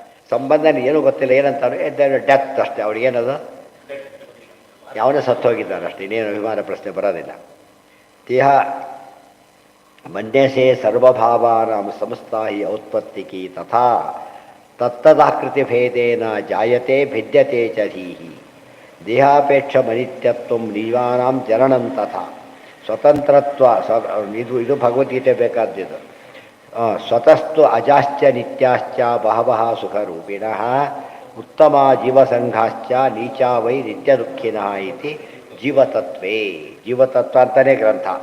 ಅದನ್ನು ಹೇಳ್ತಾರೆ, ದೇಹಾಪೇಕ್ಷ ಅನಿತ್ಯತ್ವ. ಜೀವನ ಅನಿತ್ಯ ಅಂತ ಎಲ್ಲೆಲ್ಲಿ ಕರೀತಾರೋ ದೇಹ ಅನಿತ್ಯ ಅಂತ ಅರ್ಥ, ಯಾವುದಲ್ಲ ಜೀವ ಅನಿತ್ಯ ಅಂತ ಅರ್ಥ ಅಲ್ಲ. ಜೀವಾನಾಂ ಜನನಂ ತಥ, ಎಲ್ಲಿ ಜೀವ ಹುಟ್ಟುತ್ತಾನೆ ಅಂತ ಹೇಳ್ತಾರೋ ಅದು ಕೂಡ ದೇಹ ಹುಟ್ಟುತ್ತೆ ಅಂತ ಅರ್ಥ. ಏನಂತ ಹೇಳಬಾರ್ದು? ಜೀವ ಅಂತ ಹೇಳಬಾರ್ದು. ಅದು ತತ್ತದಾಕೃತಿ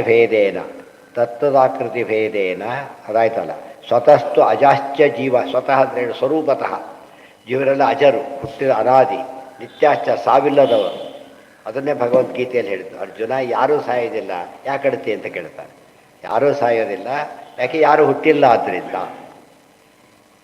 ಬಹವ, ಜೀವರೆಲ್ಲ ಒಬ್ಬೇ ಇಲ್ಲ ಜೀವ. ಬಹವ ಅಂದರೆ ಅನಂತ ಅಂತ ಅರ್ಥ ಇದಕ್ಕೆ. ಸುಖರೂಪೇಣ, ಸ್ವರೂಪದಲ್ಲಿ ಯೋಗ್ಯರು ಹೇಗಿರ್ತಾರೆ? ಆನಂದಪೂರ್ಣರಾಗಿರ್ತಾರೆ. ಉತ್ತಮ ಜೀವಸಂಘಾಶ್ಚ, ಇವರೆಲ್ಲ ಉತ್ತಮ ಜೀವರಗಳು. ನೀಚಾವೈ ನಿತ್ಯ ದುಃಖಿನಃ, ನೀಚ ಜೀವರು ಹೇಗಿರ್ತಾರೆ? ನಿತ್ಯ ದುಃಖಿಗಳಾಗಿರ್ತಾರೆ. ಇದೆಲ್ಲ ಭಗವದ್ಗೀತೆ ವಿಷಯ ಬಗ್ಗೆ ಭಾಷ್ಯ, ಗೀತಾ ಭಾಷ್ಯ ಇದಿಷ್ಟು ಕೂಡ. ಇದು ಜೀವತತ್ವೇ, ಇದು ಜೀವತತ್ವದಲ್ಲಿ ಬಂದಿದೆ ಅಷ್ಟು ಹೇಳ್ತಾರೆ. ಮುಂದೆ ಏವಮಪ್ಯತ್ರ ಸರ್ವೇಷಾಂ ದೇಹಿನಾಂ ದೇಹಯೋಗತಃ ಕಾಲ ಅವಯವತಃ ಸಂತಿ ಭಾವ ಜನ್ಮಾದಯೋ ಅಸಕೃತ್ ತತ್ರಾಪಿ ಕರ್ಮಣಾಂ ಕರ್ತು ಅಸ್ವಾತಂತ್ರ್ಯಂಚ ಲಕ್ಷ್ಯತೆ ಭೋಕ್ತುಶ್ಚ ಸುಖ ದುಃಖಾನಾಂ ಕೋ ನು ಅರ್ಥೋ ವಿವಶಂ ಭಜೆ. ಏವಮಪಿ ಅತ್ರ ಸರ್ವೇಷಾಂ ದೇಹಿನಾಂ ದೇಹಯೋಗತಃ, ಹೀಗೆಲ್ಲ ದೇಹಿಗಳು ಕೂಡ ದೇಹ ಬಂದಿದ್ದ ಕಾರಣದಿಂದಾಗಿ ಕಾಲಾವಯವತಃ ಸಂತಿ, ಕಾಲದ ಅವಯವಗಳಿಗೆ ಒಂದು ಕಾಲಾವಯವದಲ್ಲಿದ್ದಾರೆ ಅಂದರೆ ಅನಿತ್ಯವಾಗಿದ್ದಾರೆ ಅಂತ ಅರ್ಥ. ಭಾವಾಹ ಜನ್ಮಾದಯೋ ಅಸಕೃತ್, ಹುಟ್ಟೋದು ಸಾಯೋದು. ಅಸಕೃತ್ ಅಂದರೆ ಒಮ್ಮೆ, ಇದಿರೋವರೆಗೂ ಅದು ಅಸಕೃತ್, ಮತ್ತೆ ಮತ್ತೆ ಹುಟ್ಟುತ್ತಾನೆ ಇರ್ತಾರೆ, ಸಾಯ್ತಾನೆ ಇರ್ತಾರೆ. ಅದು ಜೀವ ಅಲ್ಲ, ದೇಹ. ತತ್ರಾಪಿ ಕರ್ಮಣಾಂ ಕರ್ತು, ನಮ್ಮಲ್ಲೇ ಆ ಕೆಲಸ ಬಿಟ್ಟುಬಿಟ್ಟೆ ಈ ಕೆಲಸಕ್ಕೆ ಬಂದೆ ಅಂತ ಹೇಳ್ತಾರಲ್ಲ ಹಾಗೆ. ಕೆಲಸ ಇತ್ತು, ಈ ಕೆಲಸ ಬಿಟ್ಟು ಇನ್ನೊಂದು ಕೆಲಸಕ್ಕೂ, ಅದು ಬಿಟ್ಟು ಯಾಕೆ ಏನು ಒಳ್ಳೆ ಕೆಲಸ ಸಿಕ್ತು ಅಂತ, ಒಳ್ಳೆ ಕೆಲಸ ಸಿಕ್ತು, ಆ ರೀತಿ ಹೋಗ್ತಾರೆ. ಗೊತ್ತಾಯ್ತಾ? ಕೆಲವು ಎಲ್ಲ ಕೆಲಸ ಬಿಟ್ಬಿಟ್ಟು ಯಾವುದು ನಂಗೆ ಸೂಟ್ ಆಗೋದು ಅದು ಸಿಗಲೇ ಇಲ್ಲ ಅಂತ ಹೇಳ್ಬೋದು ಬೇಕಾದ್ರೆ. ಅದೆಲ್ಲ ಅರ್ಥ ಏನು ಅಂತ ಕೇಳಿದರೆ ಅವನಿಗೆಲ್ಲ ಅದು ಕೆಲಸ ಅನಿತ್ಯ ಆಯ್ತು ಹೊರತು ಯಾವುದು ಅನಿತ್ಯ ಆಗಲಿಲ್ಲ, ವ್ಯಕ್ತಿ ಅನಿತ್ಯ ಅಲ್ಲ. ತತ್ರಾಪಿ ಕರ್ಮಣಾಂ ಕರ್ತು ಅಸ್ವಾತಂತ್ರ್ಯಂಚ ಲಕ್ಷ್ಯತೆ. ನಮ್ಗೆ ಎರಡು ಪ್ರಾಬ್ಲಮ್ ಇದೆ. ಒಂದು ಬಾಹ್ಯ, ಎರಡನೇದು ಅದು ತೆಗೆದುಹಾಕೋ ಶಕ್ತಿ ನಮಗಿಲ್ಲ. ಚಿಕ್ಕ ಮಕ್ಕಳು ಶಟ್ರ್ ಹಾಕಿಬಿಟ್ರೆ ಯಾರು ಬಿಚ್ಚಬೇಕಂತ ಅವ್ನು ಬಿಚ್ಚಕ್ಕೆ ಬರುತ್ತಾ? ಗೊತ್ತಾಯ್ತಿಲ್ಲ. ಜೋರಾಗಿ ಅಳ್ತಾ ಕೂತ್ಬಿಡ್ತಾರೆ ಹೊರತು ಬಿಚ್ಚಕ್ಕೆ ಬರ್ತಾ ಇಲ್ಲ. ದೊಡ್ಡವನು ಏನು ಮಾಡ್ತಾನೆ? ತಕ್ಷಣ ಬಿಚ್ಚಿಬಿಡ್ತಾನೆ.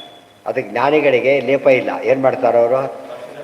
ಇವ್ರಿಗೆ ಬರೋದಿಲ್ಲ, ಆದ್ದರಿಂದ ಏನಾಗುತ್ತೆ ಅವರಿಗೆ? ಒದ್ದಾಡ್ತಾರೆ. ಈಗ ಬರದೇ ಇದ್ದವ್ರು ಒದ್ದಾಡ್ತಾರೆ, ಬಂದವನು ಈಗ ದಾಡ್ಕೊಂಡು ಆ ಕಡೆ ಹೋಗಿಬಿಡ್ತಾರೆ. ಇವ್ರು ಇಲ್ಲೇ ಮುಳಿಬಿಡ್ತಾರೆ, ಆ ಕಡೆ ಹೋಗೋದು ಇಲ್ಲೇ ಮುಳಿ ಆಗಿಬಿಟ್ಟಿರ್ತಾರೆ. ಈಜು ಬಂದರೆ ಹೇಗೋ ಹಾಗೆ ಜ್ಞಾನಿಗಳಿಗೆ ಏನು ಗೊತ್ತೋ ಅವರಿಗೆ ಈಸಬೇಕು, ಇದ್ದು ಜಯಿಸಬೇಕು. ಆದ್ದರಿಂದ ಅವ್ರಿಗೇನಾಗೋದಿಲ್ಲ, ಎಷ್ಟೇ ದುಃಖ ಆಗೋದಿಲ್ಲ ಅವರಿಗೆ. ಘಟೋದ್ಗಜ ಸತ್ತ, ಆಗ ಓಡಾಡಿದ್ದು ಧರ್ಮರಾಜ ಅರ್ಜುನಾದಿಗಳೇ ಹೊರತು ಭೀಮಸೇನ ಅಲ್ಲೇ ಇಲ್ಲ. ಯಾತಕ್ಕೆ? ತಮಾಷೆ ಅಂದರೆ ನಿಜವಾಗ್ಲೂ ಯಾರು ಹೇಳಬೇಕಾಗಿತ್ತು ಫಸ್ಟು? ಅದೇ ರೀತಿ ಅಭಿಮನ್ಯು ಸತ್ತಾಗ ಮೊದಲೊಳೋದು ಕೊನೆಗೆ ಹೇಳ್ತು, ಹೆಚ್ಚೇಳ್ತಿದ್ದು ಯಾರು? ಅರ್ಜುನ. ಇನ್ನೂ ಬರುತ್ತೆ. ಅಭಿಮನ್ಯು ಆಗತ್ತಿದ್ದ ಅಲ್ಲೇ ಅಲ್ಲ, ಯುದ್ಧ ಎಲ್ಲ ಮುಗೀತು, ಅಶ್ವಮೇಧ ಯಾಗನೂ ಮುಗೀತು. ಈ ಮಧ್ಯೆ ಇನ್ನೂ ಮುಗಿಯಿತು, ಮುಂಚೆ ಒಂದು ಸ್ಟೇಜ್ ಬಂತು.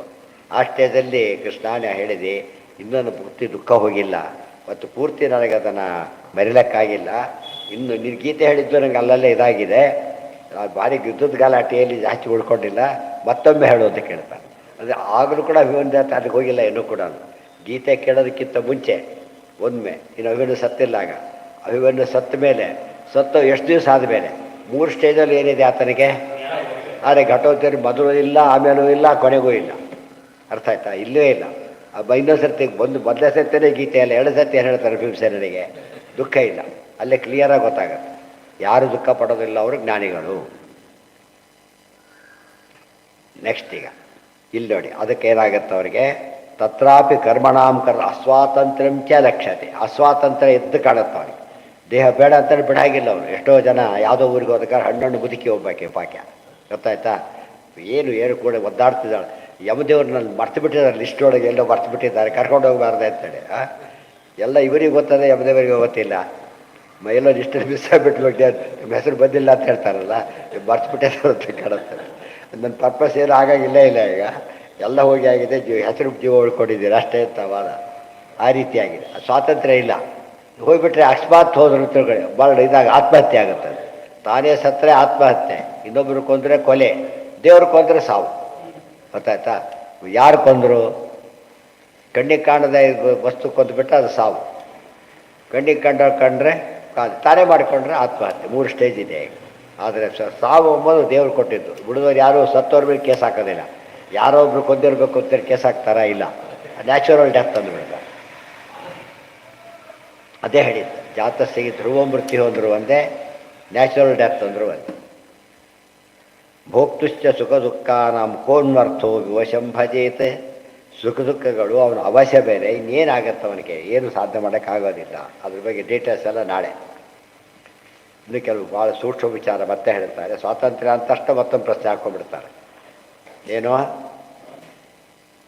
ಸತ್ತ ಮೇಲೆ ಸ್ವಾತಂತ್ರ್ಯ ಬರುತ್ತೆ ನಮಗೆ ಮುಕ್ತಿಗೆ ಹೋದ ಮೇಲೆ? ಅಲ್ಲ, ಬರೋದಿಲ್ಲ ಅಂತ ಹೇಳ್ತಾರೆ. ಮತ್ತು ಮುಕ್ತಿಗೆ ಏನು ಉಪಯೋಗ ಅಂತಾರೆ? ಸ್ವಾತಂತ್ರ್ಯ ತೊಗೊಳ್ಳೋದು ಮುಕ್ತಿಗೆ ಹೋಗೋದಿಲ್ಲ. ಮುಕ್ತಿಗೆ ಹೋಗೋದು ಯಾತಕ್ಕೋಸ್ಕರ? ನನ್ನ ಸ್ವರೂಪಾನಂದ ಅನುಭವ. ಸ್ವತಂತ್ರನಾಯಕ ಮುಕ್ತಿ ಯಾರನ್ನ ಕೇಳಿದ್ದಾರ? ಆಫೀಸ್ ಕೆಲಸಕ್ಕೆ ಹೋದರೆ ನೀನು ಚೀಫ್ ಆದ ಅಂತ ಕೇಳ್ತಾರ? ಕೆಲಸಕ್ಕೆ ಹೋಗೋದಕ್ಕೂ ಚೀಫ್ ಆಗೋದಕ್ಕೆ ಸಂಬಂಧನೇ ಇಲ್ಲ. ಗೊತ್ತಾಯ್ತಾ? ಕೆಲವರು ರಿಟೈರ್ ಆಗೋರು ಚೀಫ್ ಆಗೋದೇ ಇಲ್ಲ ಕೆಲವರು. ಅಂದರೆ ತಪ್ಪು ಮುಕ್ತಿ ಅರ್ಥನೇ ಅಂತ ತಿಳ್ಕೊಂಡ್ಬಿಟ್ರೆ ಅವರು ತಪ್ಪು ಮಾಡ್ಕೊಂಡು. ಅದೇ ಹೇಳ್ತಿರೋದು, ಪರಾಧೀನ ಸ್ವಾತಂತ್ರ್ಯ ಅಂದರೂ ಒಂದೇ, ಅಸ್ವಾತಂತ್ರ್ಯ ಅಂದರೂ ಒಂದೇ. I am chief but not independent ಅಂದರೆ ಹೋಯ್ತಾನೆ. ಚೀಫ್ ಅಲ್ಲೇ ಅಲ್ಲಾಗ ಚೀಫ್ ಆಗಿಬಿಡ್ತಾನೆ. ಚೀಫ್ ಆಗೋದ್ರೆ ಚೀಫ್ ಆಗ್ತಾನೆ.